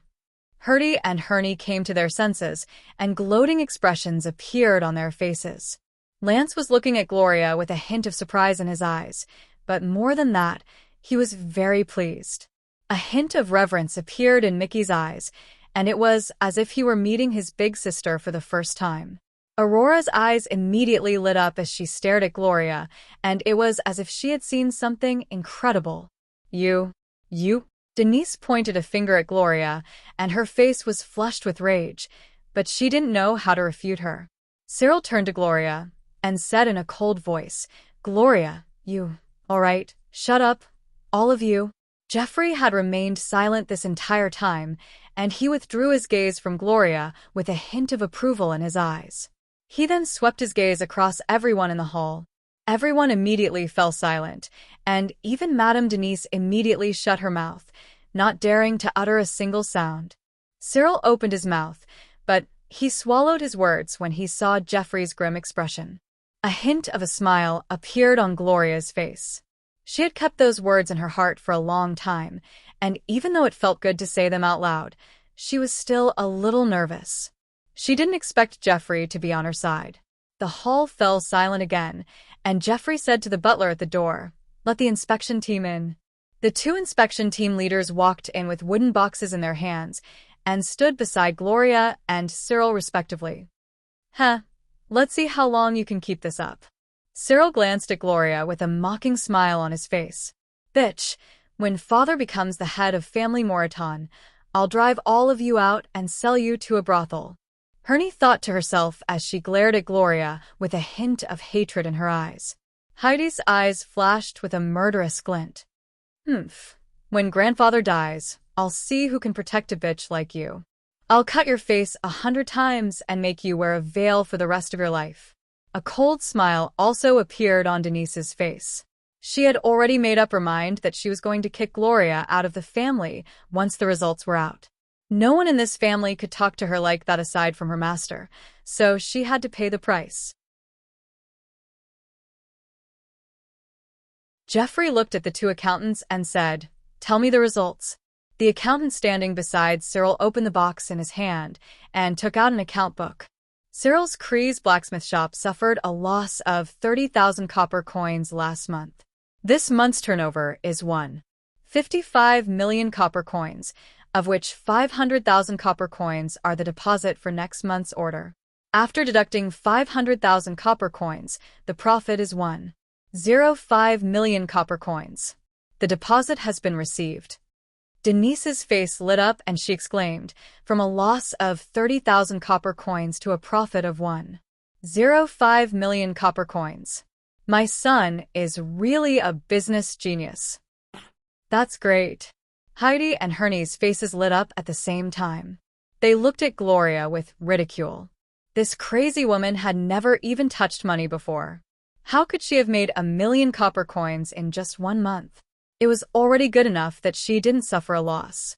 Cyril's face was also full of pride.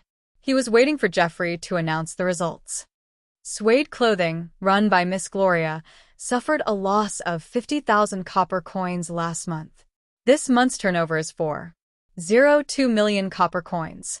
After deducting 850,000 copper coins, the net profit is 3.17 million copper coins, not including the deposit. At this moment, the accountant standing beside Gloria took out the account book and said calmly,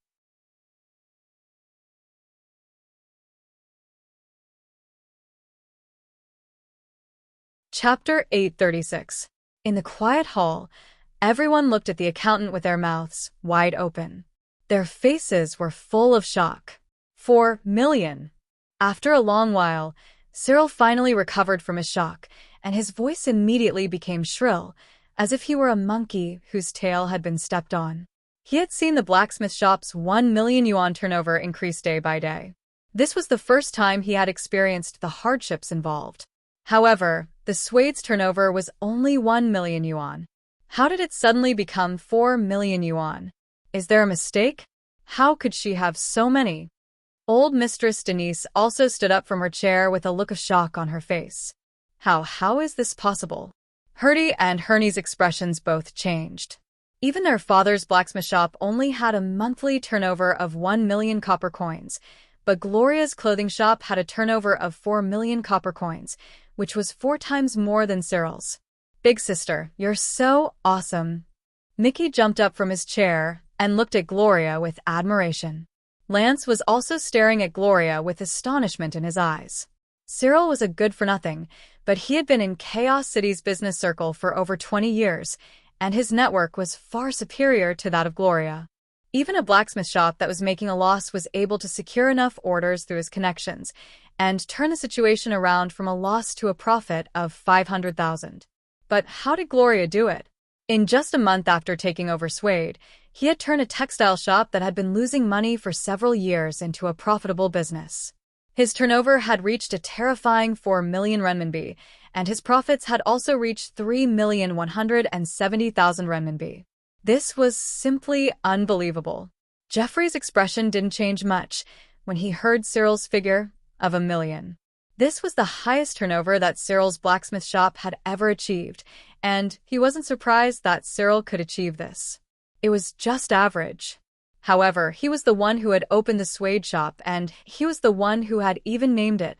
Family Moreton had started with the shop, and gradually grew into a colossus that encompassed all types of major industries. However, even at the height of Suede's glory, his monthly turnover had never exceeded 3 million copper coins, let alone 4 million copper coins and a profit of 3,170,000 copper coins. How did Gloria achieve such a high turnover and incredible net profit in just a month's time? She didn't have to rely on any connections. How did she do it? Jeffrey was looking at Gloria with a hint of surprise and curiosity in his eyes, as well as a hint of curiosity. Back then, she had made a name for herself in the Chaos City's business circle.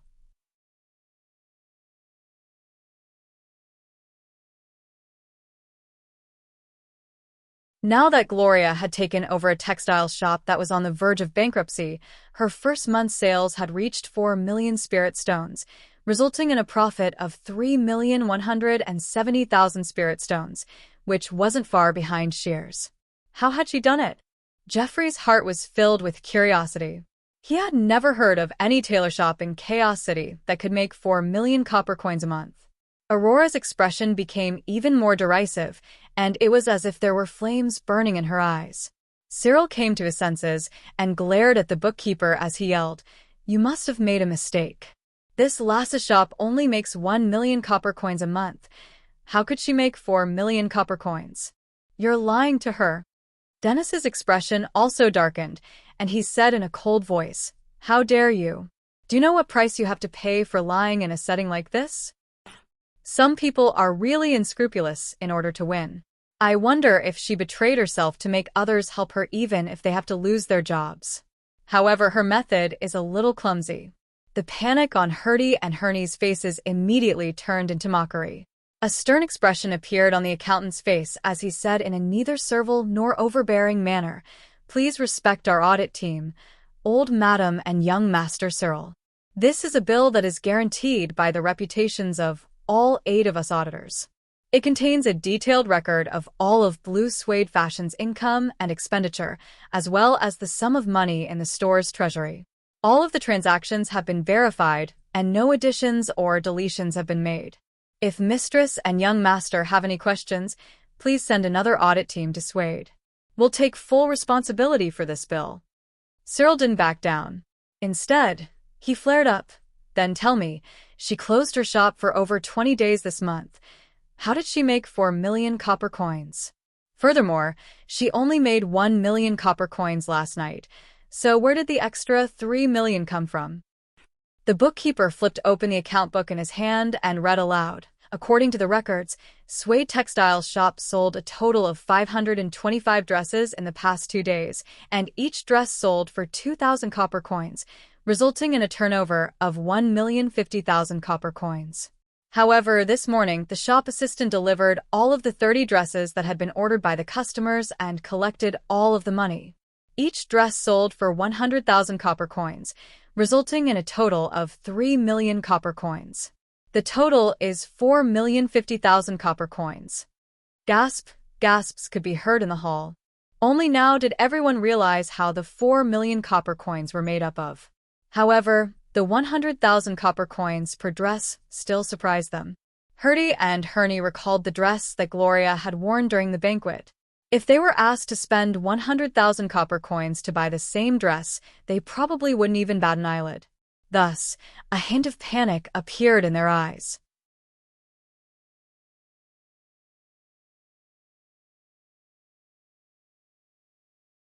$100,000 copper coins per dress? It's just a normal dress with no gemstones or jade pendants. Do you think I'm an idiot? Cyril was already starting to panic, but he still managed to put on a brave front. Shut up. Jeffrey glanced coldly at Cyril and said in a low voice, I was the one who sent the inspection team, and they've all been with me for decades. Even if I don't believe you, I'll believe them. Jeffrey raised his voice slightly and said, These 2 bills are the result of today's competition. Gloria is the winner. A smile appeared on Gloria's face, and she nodded happily at Lance and the others. Lance also smiled at the sight of Gloria's smile. Mickey was so happy that he jumped up and down. Cyril's face was already a little pale. He took 2 steps forward and looked at Jeffrey with a trembling voice and said, Father, this is impossible. Gloria must have cheated. She must have falsified the accounts. It's impossible that she received 3 million copper coins in the morning. Do you think I'm an idiot? Jeffrey looked into Cyril's eyes and asked calmly. Cyril took 2 steps back, and he didn't dare to say anything. Jeffrey looked at Gloria and said, From today onward, all textiles-related businesses in Family Moreton will be managed by Gloria. I'll recommend you to be a board member at the next Aden Chamber of Commerce executive meeting. Thank you, grandfather, Gloria said respectfully, and she couldn't hide the excitement in her eyes.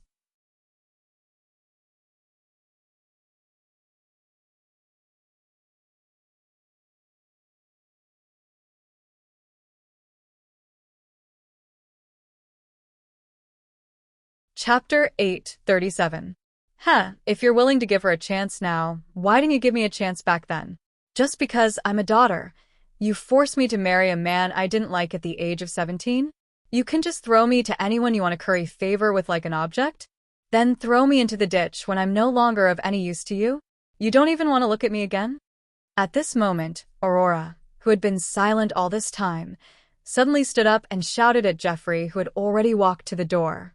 Jeffrey stopped and looked back at Aurora. He frowned slightly and said coldly, Do you still think you're a human? Aurora, don't say any more. Old Lady Denise whispered anxiously. Yes. I'm not a human. I'm neither a human nor a ghost now. I don't deserve to call myself a member of Family Moreton. Aurora's smile was somewhat sarcastic.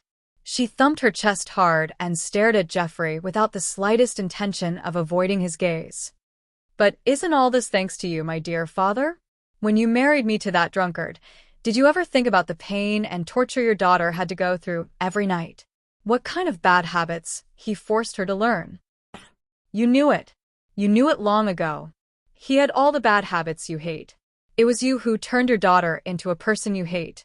It was you who kicked me into the fire pit and made me look like this. And now you're standing at the edge of the fire pit and laughing at me. Doesn't your conscience hurt? Aurora's bloodshot eyes stared at Jeffrey. Her ferocious look was somewhat terrifying.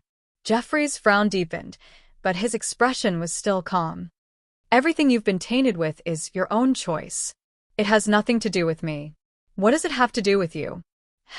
You haven't changed at all after so many years.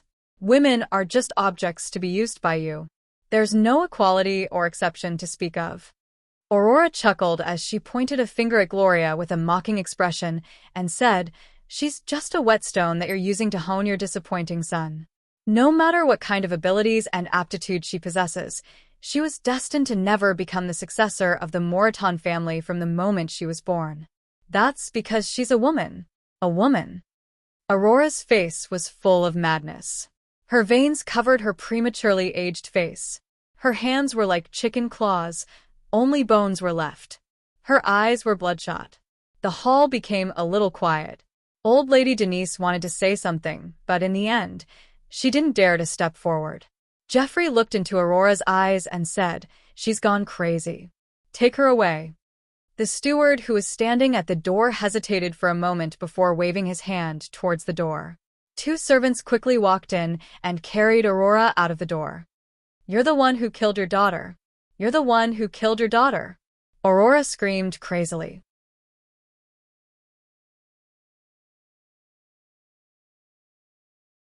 When she came to Gloria's side, she looked at her with a bitter smile. "Don't believe him. He's a liar. He'll never let a woman be in power. Otherwise, I'll end up like you." Aurora's voice disappeared outside the door. The hall became quiet again. Everyone's expression changed slightly. Cyril's eyes lit up again. Although it quickly went dormant, the dejection on his face was gone. Gloria's brows furrowed slightly. Her expression was still calm, as if she wasn't too affected. Geoffrey looked at the two of them with a serious expression. "Everything you've done this year will be recorded, just like today's account book. The best and the worst will be determined by what you've done and the final result on the account book. I'm going to announce the final result. During this process, there will be 4 review teams of 16 people. 2 will be in the light, and 2 will be in the dark. So don't try to play any tricks." Cyril's expression became serious. He suddenly felt a little uncertain. Gloria nodded thoughtfully. Geoffrey turned and walked out the door. The housekeeper and the 2 bookkeepers put away the account book and followed Geoffrey out the door with the wooden box in their arms. Soon, they disappeared through the door. "Sister, you're amazing." Mickey was the first to rush forward. He looked at Gloria with admiration. He felt as if his sister had become another person, a super powerful person. Lance and Deborah looked at Gloria with gratification. They couldn't hide the pride and smiles on their faces. How dare a woman dream of inheriting the Moreton family? I won't let that happen. Only Cyril has the right to inherit this family. Matriarch Denise harumphed coldly before walking out of the door. Cyril looked at Gloria and said coldly, "You won't be so lucky 1 year from today. I'll let you know who's the real successor of family Moreton. When that time comes, you'll be kicked out of the house." Gloria said calmly, "From today onwards, Swade will be my personal property. If you lose 1 year from now, I hope you have something to take away." Humph. Cyril snorted angrily. He turned and walked quickly out of the door. Heidi stepped forward. She looked at Gloria and said angrily, "You have a sharp tongue. I think you'll look better if you cover your face with gauze, ugly. If you don't squat in the well and look at people, maybe your vision will be closer to people." Gloria glanced at Heidi. "At least you won't wear a bunch of shiny things on your body." Heidi and Hernie's faces changed color. They looked at the gemstones and sequins hanging on their bodies, and their faces turned red. Gloria continued, "Also, watch your words. According to the family rules, you'll be punished for what you just said." Hertie and Hernie immediately swallowed their words. If Gloria had said this to them a month ago, they could continue to mock her as much as they liked.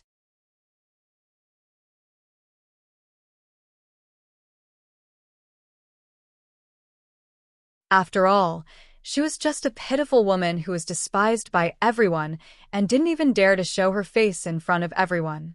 However, Gloria was different now. She had taken over all of family Moreton's fabric businesses and was about to become a board member of the Aden Chamber of Commerce. She was already in the same position as Cyril. Humph. The two of them harumphed coldly and left in a huff. This rich aroma is just perfect. I can't stop myself. In the kitchen, Meg lifted the lid of a jar of brine and took a deep sniff. An intoxicated look appeared on his face. Ding. The host's insanely powerful level has increased dramatically. A hidden mission has been triggered. Please capture a red-top tricolor duck within 48 hours. Location: red-top tricolor duck breeding base, Warden Lake, the Wind Forest.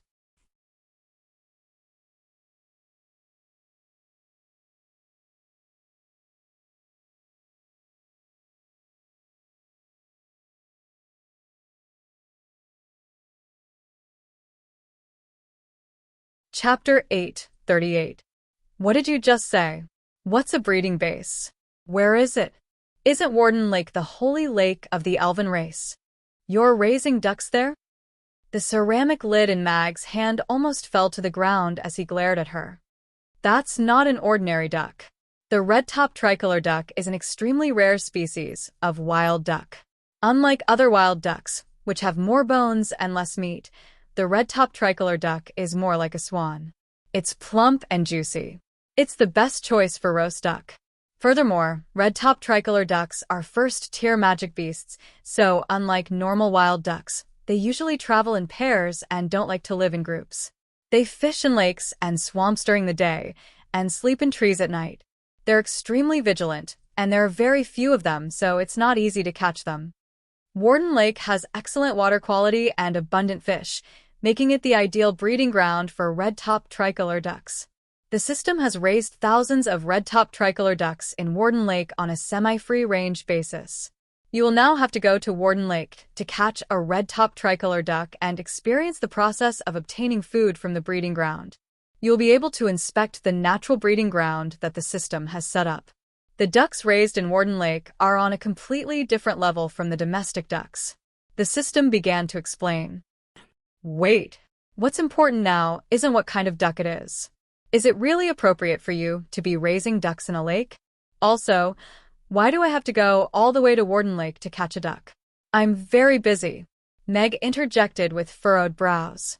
He had only just returned to Chaos City, so he was most likely going to incur the wrath of everyone if he were to take a leave of absence again. Of course, the most important thing was that he was very wary of the Wind Forest. Warden Lake was already in the heart of the forest, so it was very likely that he would encounter elves there. Elves were very territorial, and no one was allowed to enter the Wind Forest without permission. If they were discovered, they would be treated as trespassers. Meg was still far from being able to travel through the Wind Forest as he pleased. Otherwise, he wouldn't have agreed to meet Irina in a year. The mission has been issued, and the 48-hour countdown will commence. If you're unable to complete the mission within the allotted time, 0.5 strength points and 1 million copper coins will be deducted. Oi, you're forcing me to do this. Meg raised an eyebrow.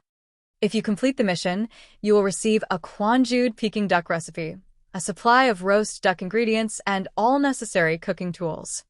Peking duck. Mag's eyes immediately lit up. This was one of his favorite delicacies. The plump roast duck had crispy skin and tender meat, and it was delicious and fragrant.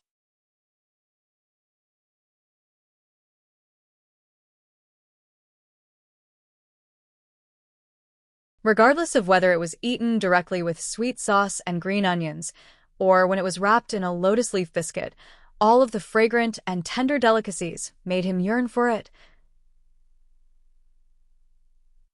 This recipe is called Quanjude roast duck. The old method of roasting duck was abandoned, and the traditional method of roasting duck was improved. As for the specifics, you will naturally know after you complete the mission. The system replied. A hint of interest appeared in Meg's eyes, but he still asked in a cautious manner, System, the Wind Forest is very far away, and it's heavily guarded by the elven race. Am I going to die there? Won't I lose both my life and my treasure? Tomorrow is the elven ceremony for the goddess of life. Most of the elves will be attending the ceremony, so Warden Lake is most lightly guarded. As for how to get to the Wind Forest, I'm sure you'll have a way. The system replied in a nonchalant manner. Ceremony? Meg pondered this for a moment. The elven race worshipped the goddess of life, and they held a grand ceremony every year. Most of the elves would attend the ceremony, so it was indeed the most lightly guarded time. However, no one could guarantee that no mishap would occur, so Meg still wore a concerned expression. System, this is going to be a very perilous journey. Can you give me a life-saving talisman that will allow me to return to my peak condition? If I die, you'll lose everything. As long as you don't do anything stupid, there's only a 5% chance that you'll die, so there's no need for a life-saving talisman. On top of that, returning to your peak condition is the ultimate prize, and it's not something that can be obtained at any time. Please be aware that you're just an unlucky person, the system replied in a mocking voice. If you don't want to give me a life-saving talisman, then you can come crying to me when your father dies. Meg pursed his lips. It looked like his plan to trick the system into giving him a life-saving talisman had fallen through. Otherwise, he would have gone to the ceremony to show off his skills and alleviate some of the pressure on Irina in the Wind Forest. All right, looks like I'll have to go to the Wind Forest to catch some ducks tomorrow, Tangwilin said to himself. He still couldn't eat the roast goose that Amy had been longing for, but the roast duck roast by Kwanjud's master chef was far more delicious than the roast goose. After learning how to roast a roast duck, Meg could find a goose and try it out. This stinky tofu. Meg looked at the brine in front of him. He had been facing the brine for hundreds of days in the test field for the god of cookery, and he had even tasted a large mouthful of it. Now he could no longer smell the stench, and all he could smell was the rich aroma of the stinky tofu.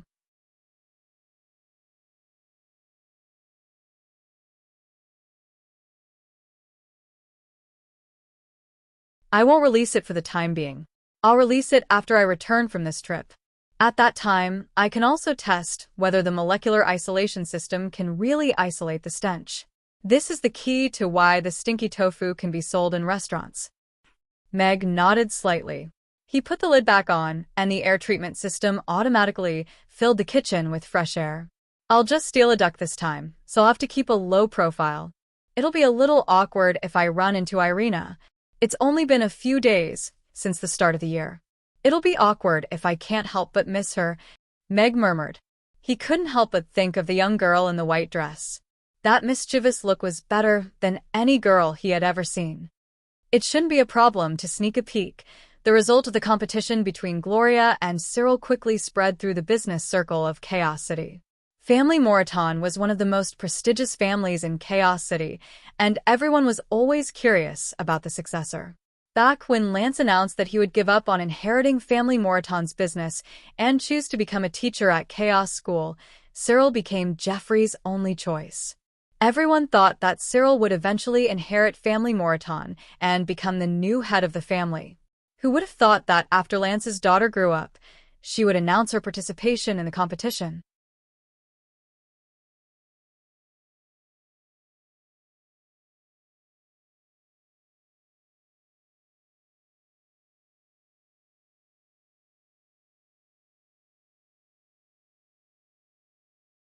Chapter 839. Meg was most likely the first to hear about Gloria's victory. This was because Miss Gloria was sitting right across from him, and her scorching gaze was almost unbearable. "Thank you so much, Mr. Meg," Gloria said gratefully. Meg smiled and said, "You're too kind, Miss Gloria. You won this competition with your own abilities." He was worried that if he spoke a little later, she would say something like, "I can't repay you with anything, so I can only," or something along those lines. But why are you worried about that?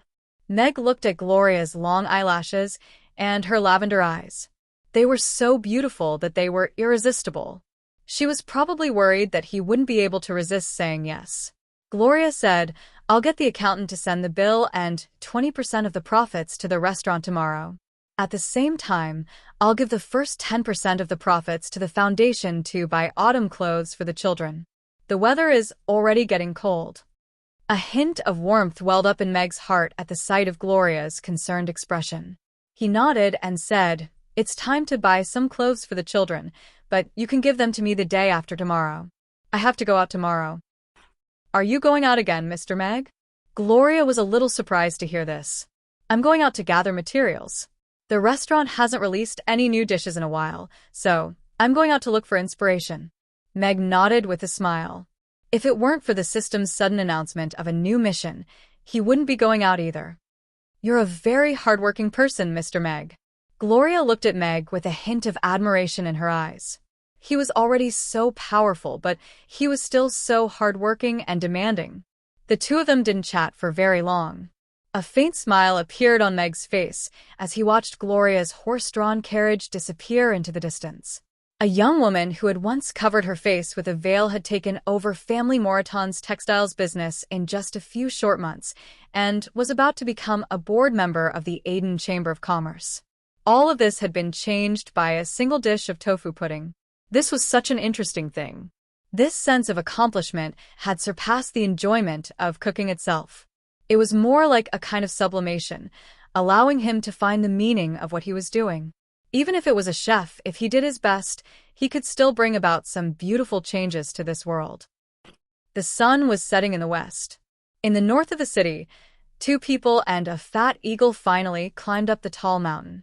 They looked at the city walls that were clearly visible not far away, and their faces were filled with gratification.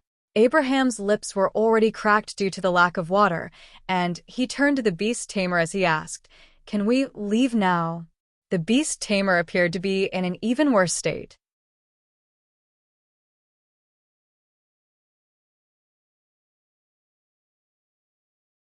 There were several large bumps on his head, and he hurriedly said, "Yes, Your Excellency will definitely be able to do it this time." After resting for 2 days, the Black Eagle has already recovered a lot of its strength. It won't be a problem for us to rely on it to fly the rest of the journey. The Black Eagle at the side also perked up and raised its head. The two climbed onto the eagle's back with some difficulty. "Let's go." The beast tamer pointed in the direction of Chaos City in high spirits. The fat eagle spread open its wings and flapped them with all its might, slowly ascending upward like a balloon. However, the speed at which it was flapping its wings was clearly slowing down. When it reached an altitude of around 5 meters, it suddenly stopped flapping its wings and plummeted downward. Arg. Didn't you say it would be fine? Maybe it's hungry too. Arg. 2 howls of anguish erupted from the round meatball that was rolling back down the mountain. After dinner hours, Meg announced to Sally, who was cleaning up the restaurant, that the restaurant would be closed for the day the next day. Immediately thereafter, Manager Mia announced that the ice cream shop would be open for the entire day the next day. At the same time, she recruited Barbara as a temporary worker, and the latter gladly accepted the offer. The girls didn't have any objections to Meg's decision to go out to gather ingredients. After all, every time Meg went out to gather ingredients, he would come back with new dishes very quickly. They were all different in style, but they were all very delicious. "Father, can Amy come with you tomorrow?" Amy asked as she looked at Meg with anticipation in her eyes. Meg shook his head and said, "Not this time. Amy just took 5 days off a few days ago. If she takes another leave so soon, she'll fall behind in her magic studies." But Amy pouted, a little unhappy. "When we come back, Father will make you a delicious roast duck." Meg stroked Amy's head with a smile. "Roast duck?" Amy's eyes immediately lit up. She looked at Ugly Duckling, which was lying lazily on the counter, and excitedly said, "So it can be roasted even before it grows into a swan." Ugly Duckling immediately stood up on its hind legs and fell off the counter with a thump. It hid behind the counter and looked at Amy with resentment, trembling uncontrollably. "Don't be afraid, Ugly Duckling. Come here, and let me hug you." Amy walked over to Ugly Duckling with a smile. She reached out and picked up Ugly Duckling, who was still scrutinizing it, and pinched its belly. She nodded with satisfaction and said, "It's already very fat. This must be what they call autumn fat. It'll be very delicious when roasted." Ugly Duckling looked at Amy with horror in its eyes. It turned its head away, trying to escape.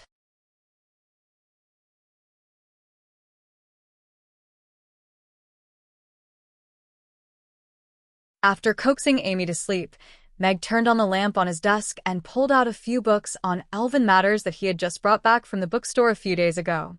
He had been too busy during the past 2 days, so he hadn't been able to read much. He was going to go to the wind forest the next day to catch some ducks, so it was a good idea to do some last-minute research. 2 hours later, Meg turned off the lamp and went to bed. The grand Elven memorial ceremony lasted for 3 days, and it was presided over by the Elven Queen. Aside from the slaves and the guards, all of the Elven race had to attend. This was clearly good news for Meg. Warden Lake was the second-largest inland freshwater lake on the Norland continent. It spanned from the northern part of the wind forest all the way to the north. It belonged to the Elven race, and there would be Elven guards patrolling the lake. Aside from many beautiful legends about elves bathing in the lake, there were also some legends and speculations about water monsters in the lake. However, most of these legends were based on the fantasies of other races, so they weren't very credible. Meg guessed that these so-called water monsters were most likely magic beasts. The fact that the system was able to raise ducks in the lake indicated that there were some magic beasts in the lake, but they were most likely all low-level magic beasts. Her Majesty's announcement: I will be going into seclusion from this day forth. No one is allowed to disturb me unless the Elven race is in a dire situation. Helena will be presiding over the ceremony tomorrow, and all Elven matters will be decided by the panel of elders.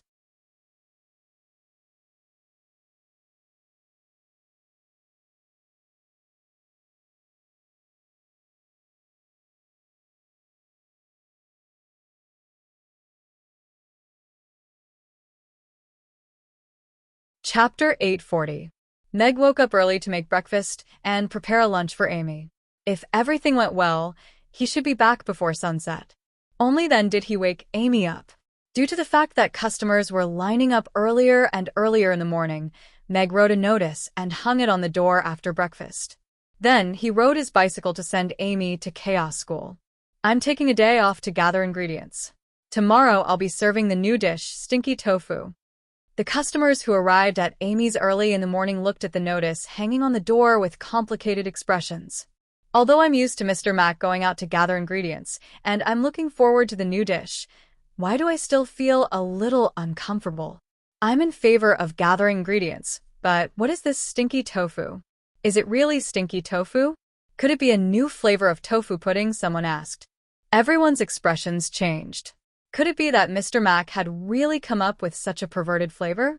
This morning, the regulars of Amy's started their day with complicated feelings about the new dish. He sent Amy to chaos school to hand her over to Crassus and told him that Amy's was closed for the day and that he was going out to gather ingredients. If he didn't come to pick up Amy after school, she was to be sent to the ice cream shop first. Mr. Mac, this is what a parent should do.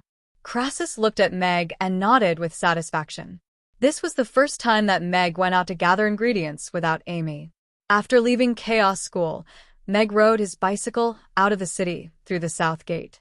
He rode along the main road for about 10 minutes, turned onto a side path, and went straight to the towering mountain in the southwest direction. Half an hour later, Meg arrived at the foot of the mountain after putting away his bicycle. He looked around to make sure there was no one around before he began to climb the mountain. This mountain was located 20 kilometers southwest of Chaos City and was known as Rao Mountain. The mountain was overgrown with weeds, thick trees, and exposed sand and rocks. The mountain was quite steep, and there were very few magic beasts or wild beasts in the surrounding forest, so people rarely went there. Meg leaped several meters with each step, leaping between the rocks as he rushed towards the peak of the mountain. As a fifth-tier knight, Meg's physical attributes provided him with powerful jumping ability and speed. Even though his return to his peak state in Rhoda didn't result in any improvement in his power level, after truly grasping the peak of his powers, Meg's control over his own power and understanding of his own body had reached a whole new level. This was a very strange feeling. His body and soul were in sync, and he could perfectly use every bit of strength in his body to erupt with the greatest power.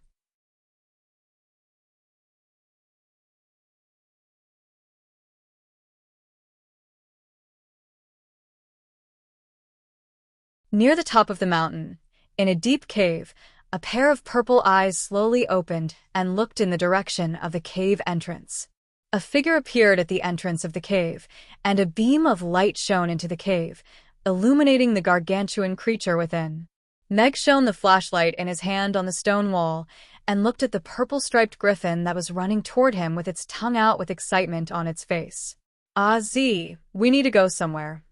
Howl. Ozzy stuck its head out and rubbed itself against Meg's body before raising its head and howling with excitement, as if it were a husky that hadn't seen its owner in a long time. "Shh."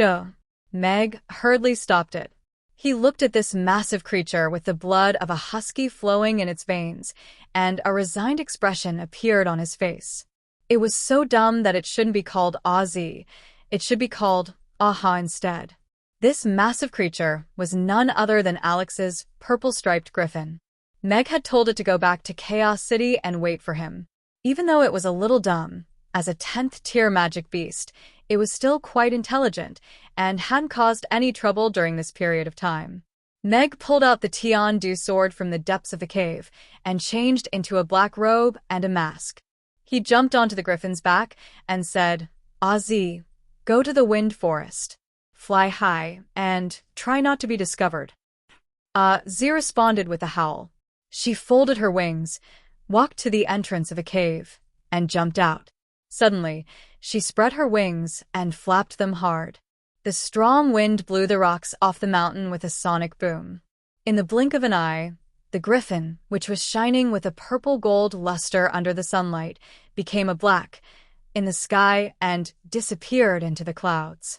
Meg grabbed a protruding scale on his back with one hand and looked at the clouds receding around him with excitement on his face. This was a completely different feeling from riding on a plane. After all, no pilot would dare to take you for a spin on a plane. The feathers on the griffin's neck were just enough to deflect the wind away from Meg's body and head. Otherwise, just the wind alone would have been enough to deform Meg's face. Last time, Meg hadn't had a chance to properly experience riding the most renowned battle steed on the Norland continent due to the urgency of the situation in Rodu. Now, he was naturally going to enjoy it to the fullest. Of course, the most important thing was to familiarize himself with the griffin. His most powerful life-saving trump card now wasn't the system. Instead, it was this purple-striped griffin that could tear a 10th-tier powerful being to shreds with its bare hands. The griffin flew up and down in the clouds. After leaving Chaos City, it began to practice swooping, flying close to the stone forest and rotating through narrow canyons.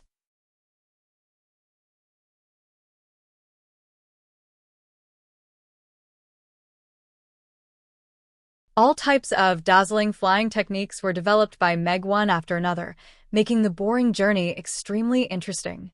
Chaos City was quite far away from the Wind Forest, and Warden Lake was situated in the northern part of the forest. However, the purple-striped griffin was extremely fast, and it only took less than an hour for a stretch of forest to appear in Meg's field of vision.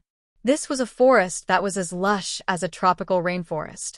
Lush greenery stretched as far as the eyes could see, and trees that were hundreds of meters tall could be seen everywhere. Birds and beasts lived leisurely lives in the forest, making it appear as if this was a paradise that was completely cut off from the rest of the world. Further north, there was a teardrop-shaped lake that looked like a blue pearl, reflecting a bright luster under the sunlight. Meg's mouth gaped open slightly at the sight of this spectacular scene from atop the griffin's back. Alex had very little information about the elven race and nothing about the wind forest, so this was the first time that he had seen the wind forest. He had once attempted to travel through the Amazon rainforest, and even though he had failed due to his physical condition, the wind forest was larger than the Amazon rainforest, and the temperature and humidity were also more suitable for habitation. Meg looked at the forest up ahead and said without any hesitation, "Fly higher, then we'll circle around it and go straight to Warden Lake." The purple-striped griffin flapped its wings and rose up into the air again before circling around the wind forest and flying toward Warden Lake from the side.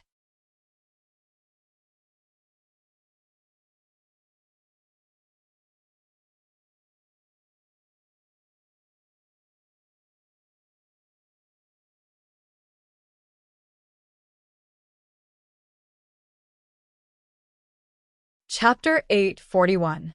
The elven race worshipped the goddess of life and practiced nature magic, so they were very close to nature. This was also why the elven race was able to defend the Wind Forest in the past. In the Wind Forest, the elves were blessed by nature. The goddess of life, one of the 12 main gods, had bestowed upon the elves beautiful appearances and long lifespans, allowing them to survive and establish a foothold for themselves. The Tree of Life, which had existed for over 10,000 years, and the spring of life that flowed from beneath the tree, was a generous gift from the goddess of life. The elves used the spring of life to wash away the impurities that had accumulated over the past year and received the blessings of the goddess of life.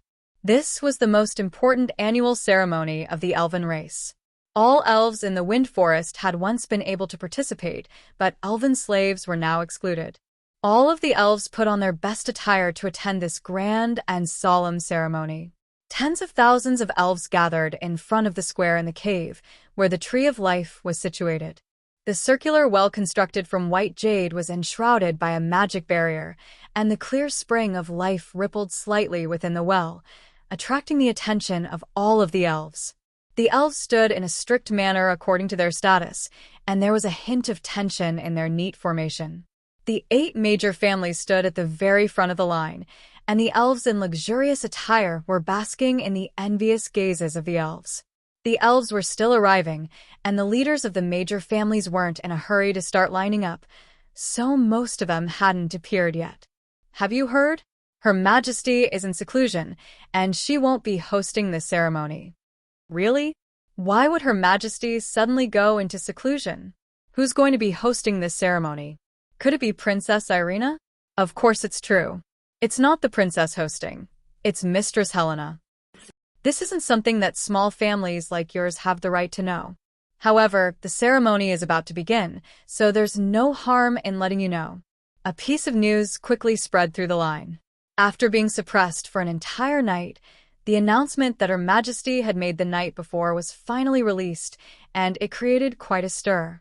In the past, Her Majesty had always been the one in charge of the ceremonies, and she had never asked for leave. She would only be woken up for matters of life and death, which made them even more worried about Her Majesty's health. Over the years, the Queen had rarely managed the affairs of the clan. She spent most of her time in seclusion.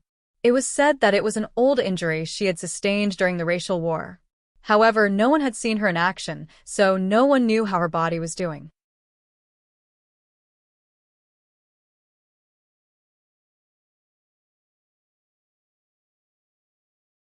Now that he had suddenly gone into seclusion on the eve of the ceremony and made such an announcement, it was inevitable that people would think of something bad. Almost all the elves had arrived, and the patriarchs and elders of the major families had also begun to enter. Elliot and Vincent's eyes met briefly in the air before they looked away calmly, smiling as they greeted the elves they were familiar with. The Bybeli family and the Brewster family were both part of the 8 great families, so the two of them naturally stood at the very front.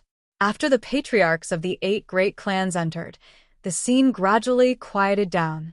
The Elder Committee has arrived. At this moment, a voice sounded from outside. All of the elves parted to form a path before extending respectful salutes. 11 elderly elves in white robes walked slowly through the crowd of elves with magic staffs in their hands, arriving at the very front of the group. 12 chairs had already been arranged in an arc, and all of the elves sat down with solemn expressions. However, the third seat from the left was empty. Master Borg and Mistress Helena have arrived. Right at this moment, another loud voice sounded. The tall and broad Borg strode into the hall, with his hands clasped behind his back.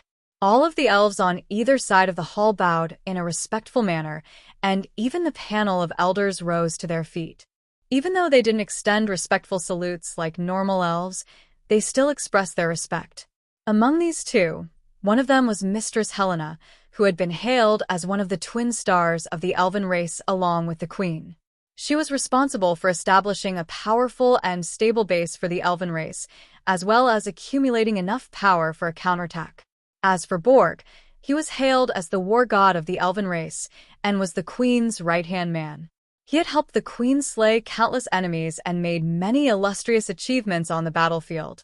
In the face of these two beings who held extremely high statuses and prestige in the elven race, even the esteemed elders of the panel of elders had to express their respect. Borg and Helena made their way through the path that all of the elves had opened up before stopping on the platform above the panel of elders.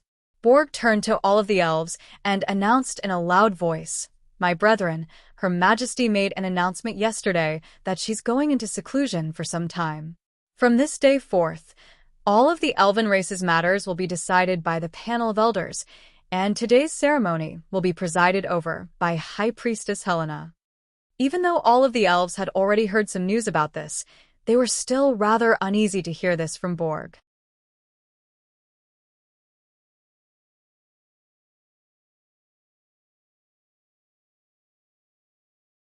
The elven race had become more powerful, but everyone had already grown accustomed to the Queen's protection, so it was inevitable that some of them would have some bad premonitions about her decision to go into seclusion for an indefinite period of time. Borg swept his gaze across all of the elves present and said in a deep voice, "There's no need to panic, everyone. Her Majesty is only going into seclusion to progress to the next level. During this period of time, I will be protecting the Wind Forest and all of our elven brethren. No enemies will be able to invade." All of the elves gradually calmed down upon hearing Borg's words, and a hint of reverence appeared in their eyes as they looked at Borg. Helena's eyes narrowed slightly as she looked at Borg, but her expression remained completely unchanged. Borg's smile faded, and a serious expression appeared on his face as he said, "However, before the ceremony commences, there's something that I have to do. This matter concerns every single elf in the elven race, as well as whether the laws that maintain order in the elven race can continue to function. Most importantly, it has to do with the fate of the entire elven race." "What is it?" All of the elves were perplexed. What could it be that Master Borg was being so serious about? Helena's brows furrowed slightly as she cast her gaze toward the cave, only to find that it was completely silent. 2 months ago, the leader of the Kroll family, Schubert, died for no apparent reason, and our elven race lost a powerful 10th-tier great magic caster. 5 days ago, the leader of the Elven Guards, an 8th-tier wood-type magic caster, Colby, was killed on the spot while leading a team to capture traitors, and all of the traitors were released. Borg's grim expression was tinged with a hint of grief. And the one who did all of this was none other than Irina, who was given the title of princess. All of the elves' expressions gradually changed upon hearing this. There had always been different theories regarding the deaths of Schubert and Colby, but Irina had always been one of them. However, Irina had always held an extremely high status in the elven race, so most elves believed that Schubert and Colby were at fault. However, judging from Master Borg's words, that didn't seem to be the case. "I believe that Irina has already been corrupted by dark magic and has become a traitor.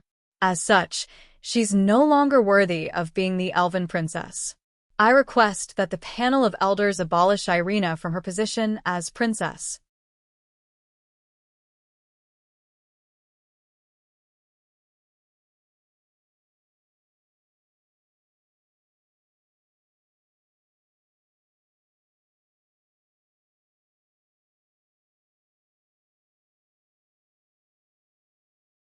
Chapter 842. The griffin flew over the surface of the lake, and the whistling winds swept up ripples across the calm surface of the lake. Meg looked down at the schools of fish that were fleeing in all directions, and a joyful smile appeared on his face. This was a much better feeling than taking a helicopter. After circling around the Wind Forest and entering Warden Lake, they didn't encounter any elves along the way. After avoiding the 3 elven patrol squads, Meg commanded the griffin to swoop down and fly close to the surface of the lake. Warden Lake was very large, and there were small islands scattered across the surface of the lake. Golden reeds could be seen all over the surface of the lake, and it wasn't a bottomless lake, making it very easy for the griffin to conceal itself. However, it was exactly because of this that catching a duck in such a massive body of water wasn't as simple as Meg had imagined. The griffin swept across the reeds, startling a flock of water birds, wild ducks, swans, and all kinds of unknown birds. They flew in all directions, and some of them were even frightened by the griffin's aura, falling straight into the water and dying of fright. Restrain your aura. We are not Detective Conan. Wherever we go, there will be death, Mag said helplessly as he looked at the waterfalls that had fallen belly up on the water behind them. The purple-striped griffin nodded. It retracted its powerful aura and became much gentler. Although there were still various birds flying around, at least it wasn't as tragic as before, where not a single bird was left behind.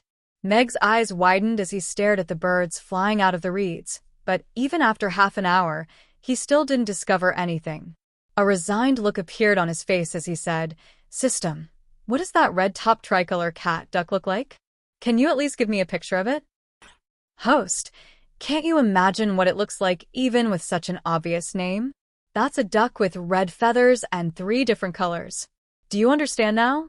The system said in a tone that was exasperated at the fact that he had failed to meet its expectations. Just give me a picture. Meg rolled his eyes. He hadn't seen a duck that looked like this during this entire journey. All right, looks like I overestimated you. An image appeared in Meg's mind, and it depicted an indescribably ugly duck. To put it simply, it was as if someone had caught a white swan, then painted its head with red paint, followed by green, black, and red paint all over its body. In the end, it had transformed into a duck. Meg was silent for a moment before a complex expression appeared on his face. System, you didn't draw this duck, did you? Is this a new species that you created on a whim? Host, your way of thinking is very narrow-minded. Nature's uncanny workmanship can even create a face like yours. Why should I be the one to draw this duck?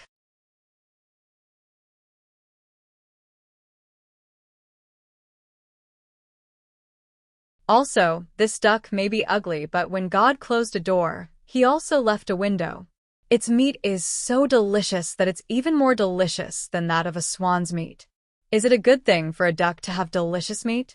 When God closed the door, he also sealed the window and tossed a grenade into it, Meg said with a shrug.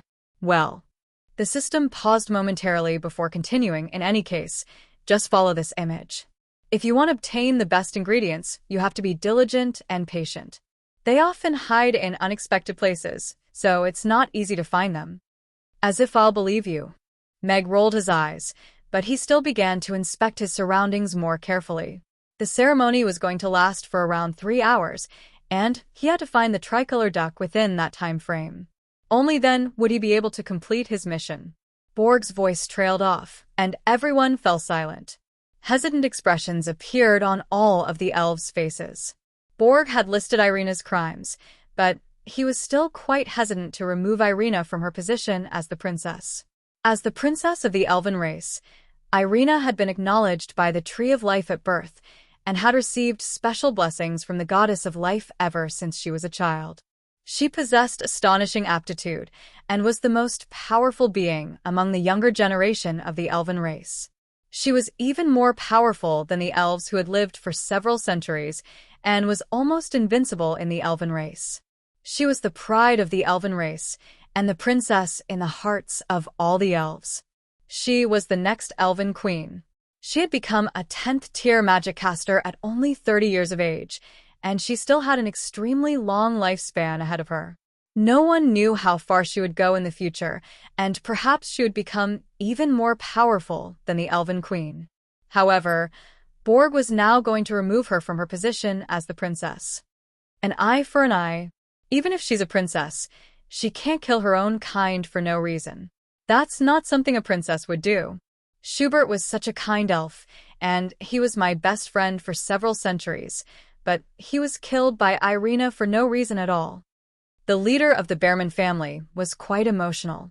The leader of the Earhart family also chimed in a cold voice. Irina has repeatedly obstructed our race from capturing traitors, and even killed Schubert and Colby because of traitors. Master Borg is right. Her actions have already made her a traitor. Not only should she be removed from her position as the princess, she should also be killed on the spot. We have to avenge our fallen brethren. On behalf of the Bullard family, I support the removal of Irina from her position as the princess. Please vote on this. I also support the removal of Irina from her position as the princess. In just a few minutes, 4 of the 8 major families had expressed their support for the removal of Irina from her position as the princess.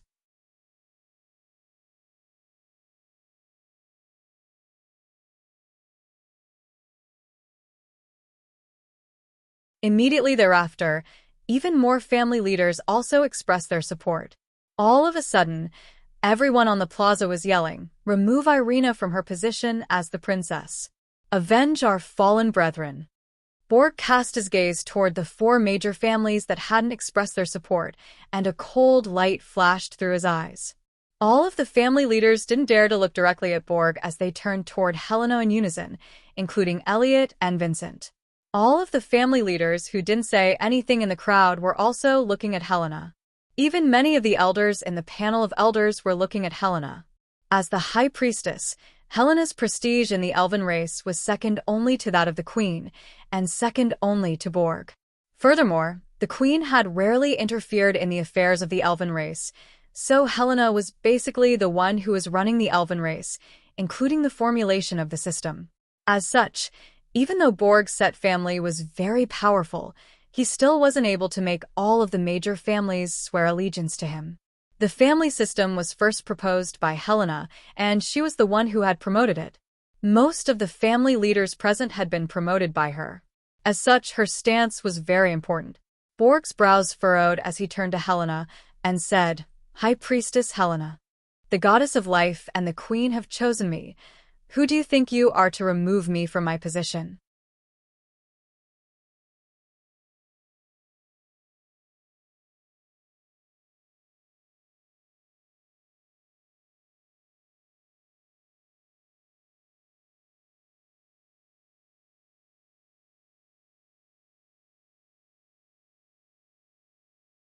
Chapter 843. Princess Irina.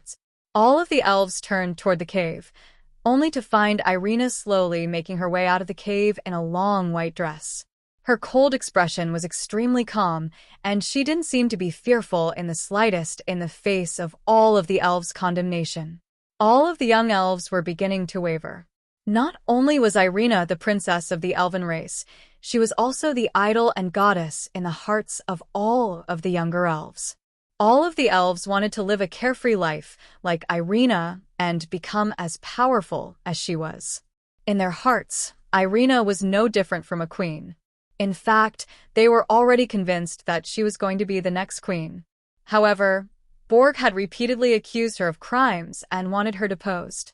There were even some family leaders who were calling for her to be killed.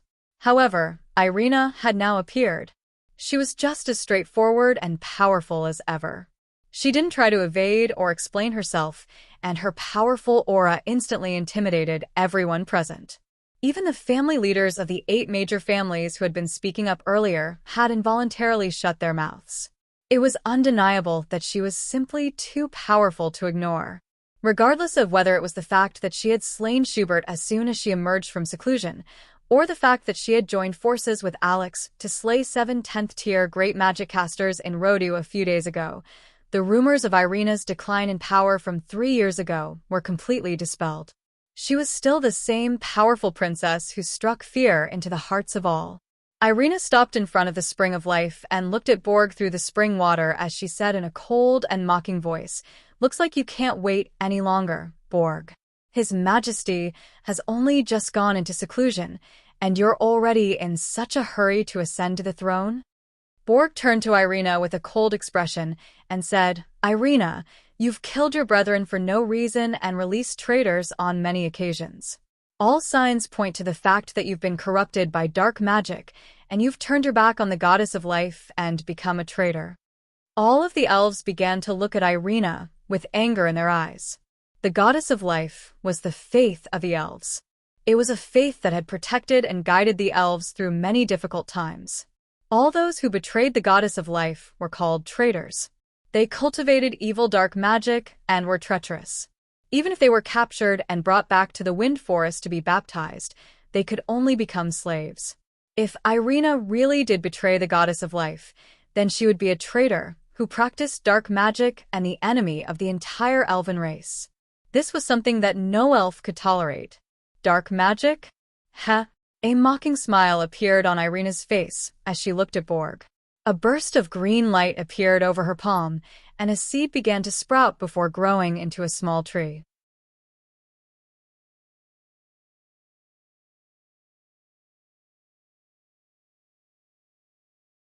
Specks of green light floated out from the cave behind her.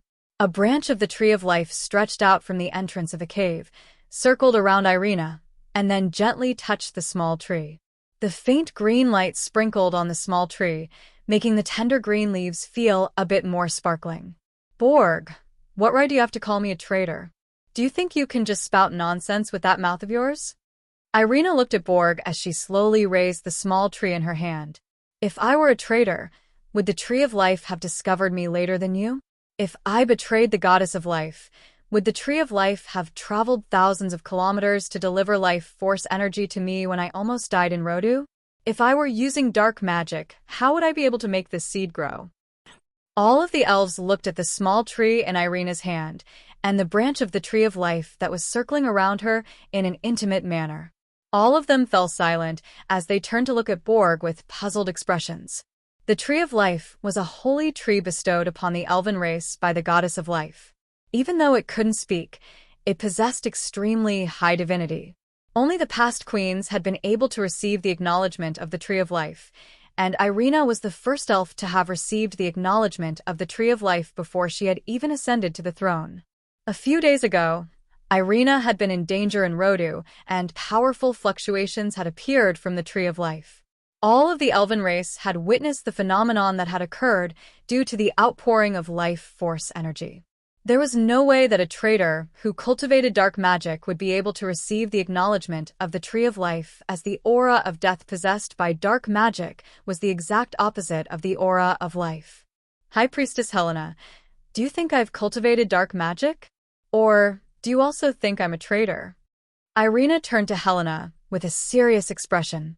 All of the elves also turned to Helena. Aside from the panel of elders, only High Priestess Helena had the same right to speak as Borg. Princess Irina hasn't cultivated dark magic, so there's no way that the aura of dark magic could escape the detection of the Tree of Life. Helena shook her head as she looked at Irina and said, "As for whether Princess Irina is a traitor, I won't comment as I don't have any evidence to prove that she's a traitor." Irina turned to Irina with a hint of surprise in her eyes. Much to her surprise, Helena didn't kick Borg while he was down. Borg took a meaningful glance at Helena with a wary look in his eyes. He had never been able to tell what she wanted, and it was no different this time. Her Highness hasn't cultivated dark magic, so there's no way that she's a traitor. That's not necessarily the case.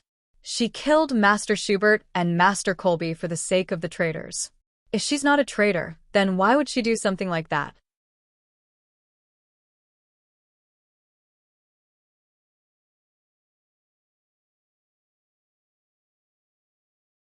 Her Majesty has also issued a decree to abolish slavery.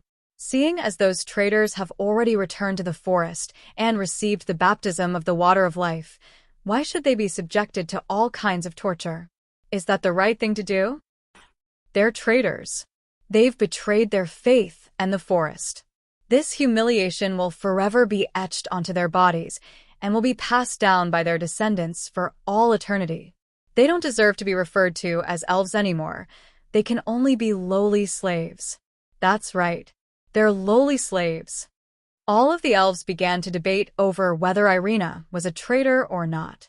There were occasionally some who spoke up for the slaves, but their voices were quickly drowned out by a torrent of furious abuse. Borg's expression returned to normal, and he turned to Irina as he said in a cold voice, "I don't know how you managed to fool the Tree of Life, but it's not up to you to decide whether you're a traitor or not. Her Majesty is in seclusion, and the panel of elders is currently presiding over the elves' affairs. Whether you're a traitor or not is up to the panel of elders. You have to pay for what you've done."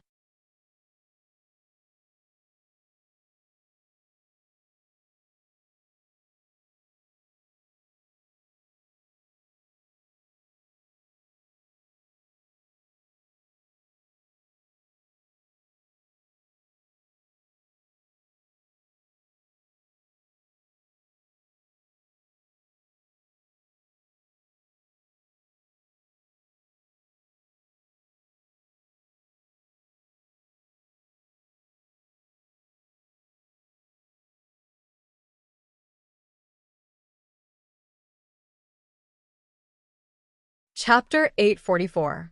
Freedom should be above everything else. We should not be restrained or persecuted.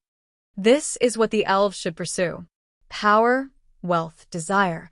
When the elves choose to pursue these things, you are the real rebels.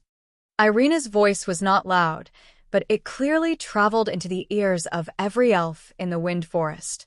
The elves present gradually quietened down, and a thoughtful look appeared on their faces.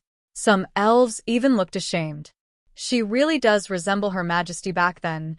A hint of nostalgia flashed through Helena's eyes as she thought of some people. She thought of Her Majesty, who had gone through thick and thin with her people in that war-torn era. Back then, under the Tree of Life, they had an argument about freedom. In the end, she was the one who convinced the queen, and the concept of family began to appear in the Wind Forest. What was freedom? That night, she had said to the queen, "How can you talk about freedom if you don't have power?" Even now, she still insisted on her beliefs and ideas. However, standing here today, she did not want to repeat those words to Irina. Maybe she was really old. Or maybe it was because Irina was still as stubborn as a young girl. She was not the queen who had experienced hundreds of years of racial wars. Since some principles did not make sense, there was no need to say them again. As for the freedom of those wandering elves, what did it have to do with her? The freedom she wanted was the freedom in this forest, the freedom to keep the enemy out of the forest. The distance between the forest and the enemy was the freedom she insisted on. The servants and slaves locked in cellars, prisons, and rooms, and the soldiers guarding the most dangerous borders also heard Irina's words. Tears flowed out from the corners of their eyes, slid down the glaring carvings on their faces, and dripped onto the ground. Rebels. What a disgusting word, but it was carved on their faces. Back then, they or their ancestors sacrificed their lives to protect the Wind Forest, and that was how the elves gained a foothold on the Norland continent. After the war ended, they chose to leave this place where their comrades and loved ones were buried. They went far away to find their own freedom and used their wandering to forget those days of blood and fire. Then, they waited for the butcher's knife from their clansmen. Overnight, all the elves who left the Wind Forest were seen as traitors. The demons and orcs who had invaded the Wind Forest and massacred the elves were entrusted by the elves to pick up the butcher's knife again. The elves who wandered freely all over the continent were brutally besieged and killed. Those who were lucky enough to survive were tortured in all sorts of ways. They were either sold off at various underground auctions or sent back to the Wind Forest to become the slaves of various large families. This was the downfall of the wandering elves.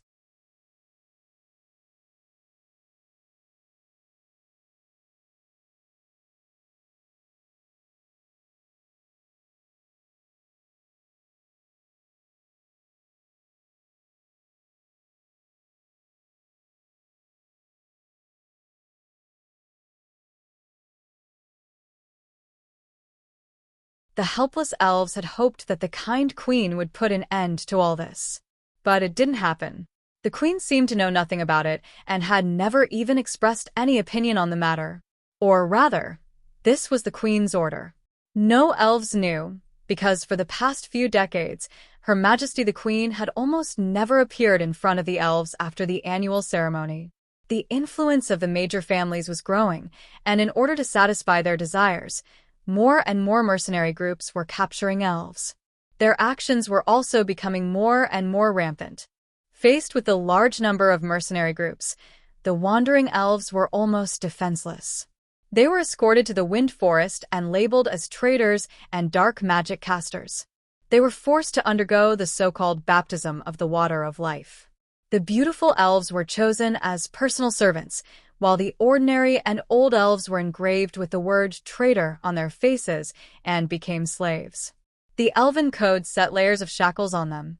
The strict hierarchy suppressed them at the bottom level. They were powerless to break free, and they didn't even dare to struggle. Perhaps there were elves who took pity on them and gave them a helping hand. And the most famous one who had done the most was Princess Irina Wui. She wandered the Norland continent and targeted mercenary groups. In just a few years, she annihilated countless mercenary groups. She killed so many demons and orcs that they were terrified and disappeared without a trace. Her appearance was like a ray of light in the hearts of the wandering elves. They had even begun to fantasize that if she became the queen of the wind forest one day, all of this would come to an end, and they would be able to cast off their identities as slaves and embark on their journey again in search of freedom. However, just 3 years ago, Alex was killed, and Irina also disappeared. The mercenary groups that had been in hiding for a long time appeared again, and continued to hunt down wandering elves in a frenzy.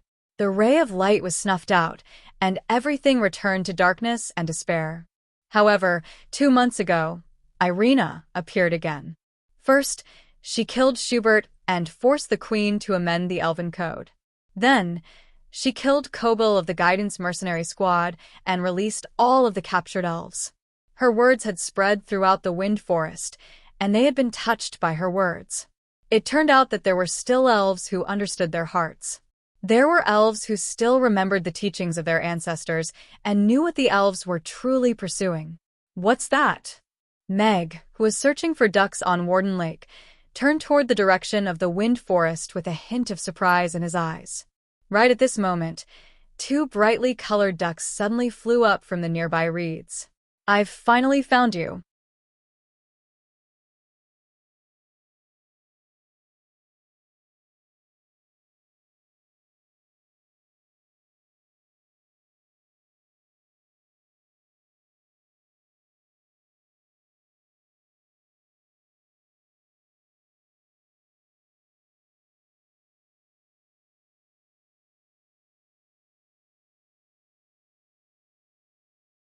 Meg's eyes lit up, and he swooped down onto his griffin before grabbing onto the neck of one of the ducks.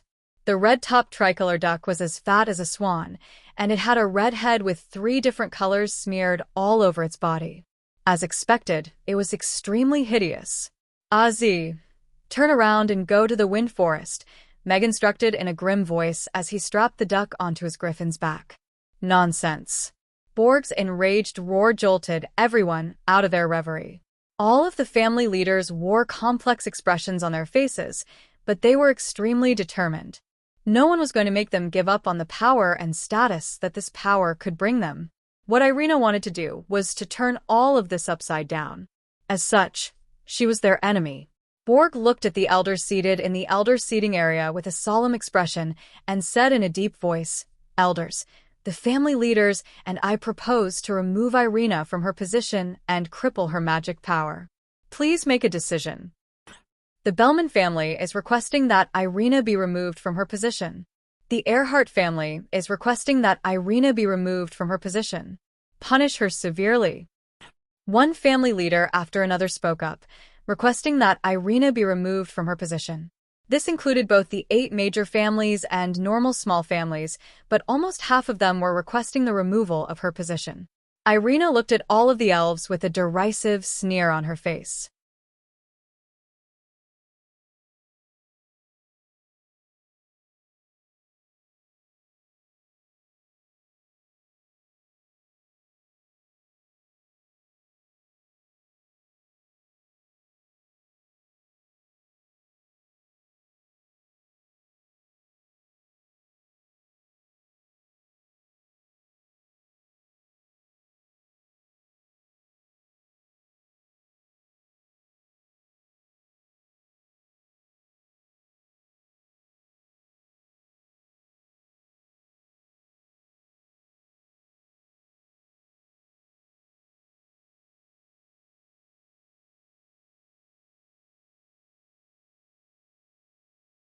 Chapter 845. Irina's actions are completely unbefitting of her status. She doesn't deserve to continue being the elven princess. I agree with her dismissal. I also agree with her dismissal. Irina has obstructed our plan to capture traitors on many occasions and killed our brethren for no reason. Her magic should be abolished as a punishment. I agree with her dismissal. Her actions are no different from that of a demon. She should be suppressed. I don't agree with her dismissal. The princess is the queen's successor, so Her Majesty should be the one to make the decision. How can she be dismissed so carelessly? The elders of the panel of elders voted one after another. Helena remained silent the entire time. Her face was completely expressionless, making it impossible to guess what she was thinking. Voices of agreement rang out incessantly, while voices of dissent died down. All of the elves below the stage looked on in silence. The outcome was already decided, but no one knew what kind of impact this outcome would have. 5 days ago, Irina was ambushed by 6 10th-tier powerhouses in Rodu, and she killed 3 of them. Immediately thereafter, Alex appeared and killed the remaining 3 10th-tier powerhouses as well as Benson before escaping unscathed. Even though Borg and Helena were both present, and there were more than 6 10th-tier elven powerhouses present, there was still a faint sense of unease in everyone's hearts. Furthermore, Irina was the princess of the elven race, after all. She had always been seen as the hope and pillar of the elven race for the next 1,000 years. If she were to die or be crippled, the elven race would essentially be cutting off an arm of their own. Where would they go from here on out? Irina was going to overthrow the family system and restore the ancient system. She was standing against all of the major families. What would happen to the elven race if they were to lose her in the future? This was a heavy question that weighed heavily on all of the elves' hearts. What made all of the elves who truly stood at the top of the hierarchy uneasy was that if Irina were to be killed, how would the elven race face the insane Alex? Normal elves might not know what the relationship between Irina and Alex was, but they knew that Irina's sudden return 3 years ago and her weakened state was actually because she had given birth to Alex's child. It was exactly because of this that the shocking ambush on that rainy night had taken place. Now, Alex wasn't dead, and he had returned with the lives of 4 10th-tier powerhouses. That was a man who was so powerful that it made people fear him. If he were to face the elves, it would definitely be a disaster. The young elves looked at Irina, who was standing behind the spring of life, with her hands clasped behind her back. She was still the proud and powerful princess. She was the white moonlight in the hearts of many elves.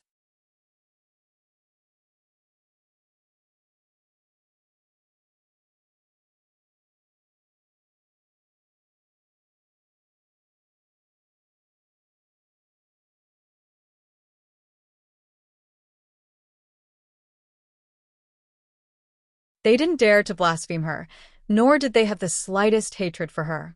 In the past, they could only look up at her back and listen to her stories as if they were legends. But now, they seemed to understand what she had been doing all this time. She climbed the Magus Tower to write her name, left the Forest of Wind, traveled the Norland continent, hunted down demons and orcs, fought with giant dragons, helped rebels. All the powerful and rebellious legends were just the freedom she was pursuing. This definition of freedom was something they had never thought about before. The things that they took for granted, the slaves with ugly words carved on their faces, the slaves that they used to laugh at, began to change in their hearts. It was like a seed that was slowly germinating. The elder who was also standing at the very center stood up and said in a loud voice, "There are 8 elders who agree to remove Irina from the position of princess and punish her, while there are 3 elders who oppose this decision." Thus, the majority of the elders agree to remove Irina from the position of princess and demote her to a commoner with immediate effect.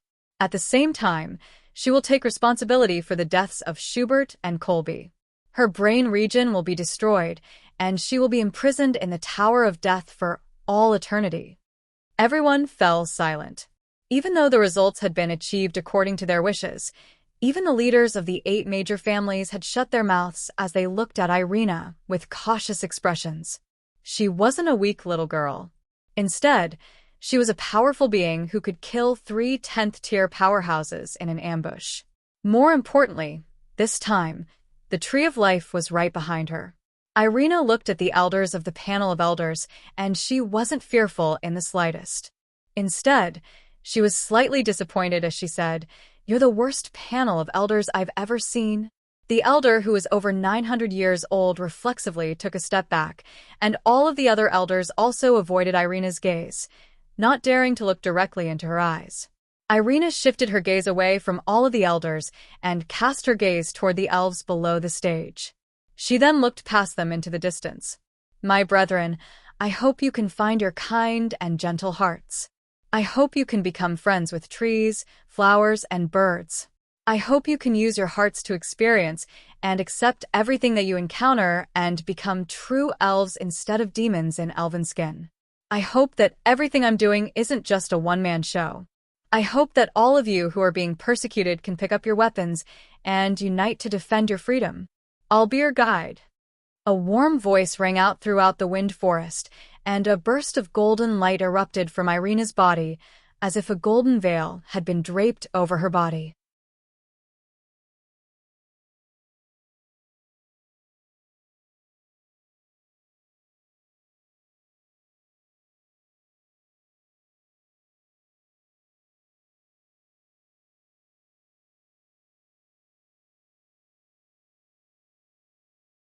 The tree of life also lit up, and countless branches extended out of the cave, scattering specks of green light as they protected Irina like fireflies.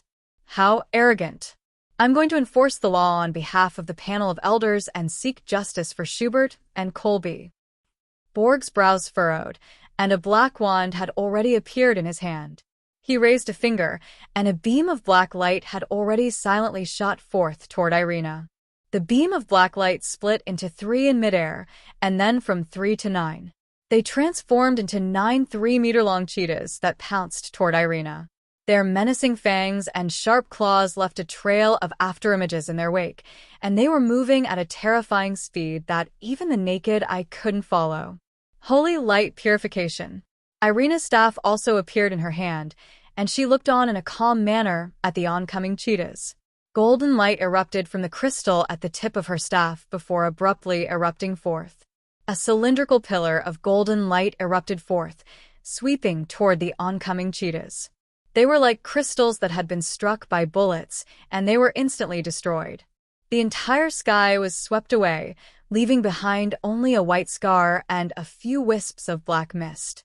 The green light revolving around Irina's body seemed to have been provoked, and it instantly surged forth to crush the black mist. What's that? Irina's eyes narrowed slightly with a hint of confusion. What's that? A hint of light also appeared in Helena's eyes, and a grave expression appeared on her face. Borg raised his wand high into the air, and his robes billowed in the wind as he roared. All traitors will be punished, regardless of their status. The sky instantly darkened. You're tuning in to the Romance Rendezvous YouTube channel. We're so grateful for your support, and don't forget to subscribe to join us on this incredible journey through captivating stories. Your generosity through donations truly makes a world of difference, as it's the primary source of revenue that allows me to expand and enhance this channel for you. Thank you from the bottom of my heart for being a part of this adventure.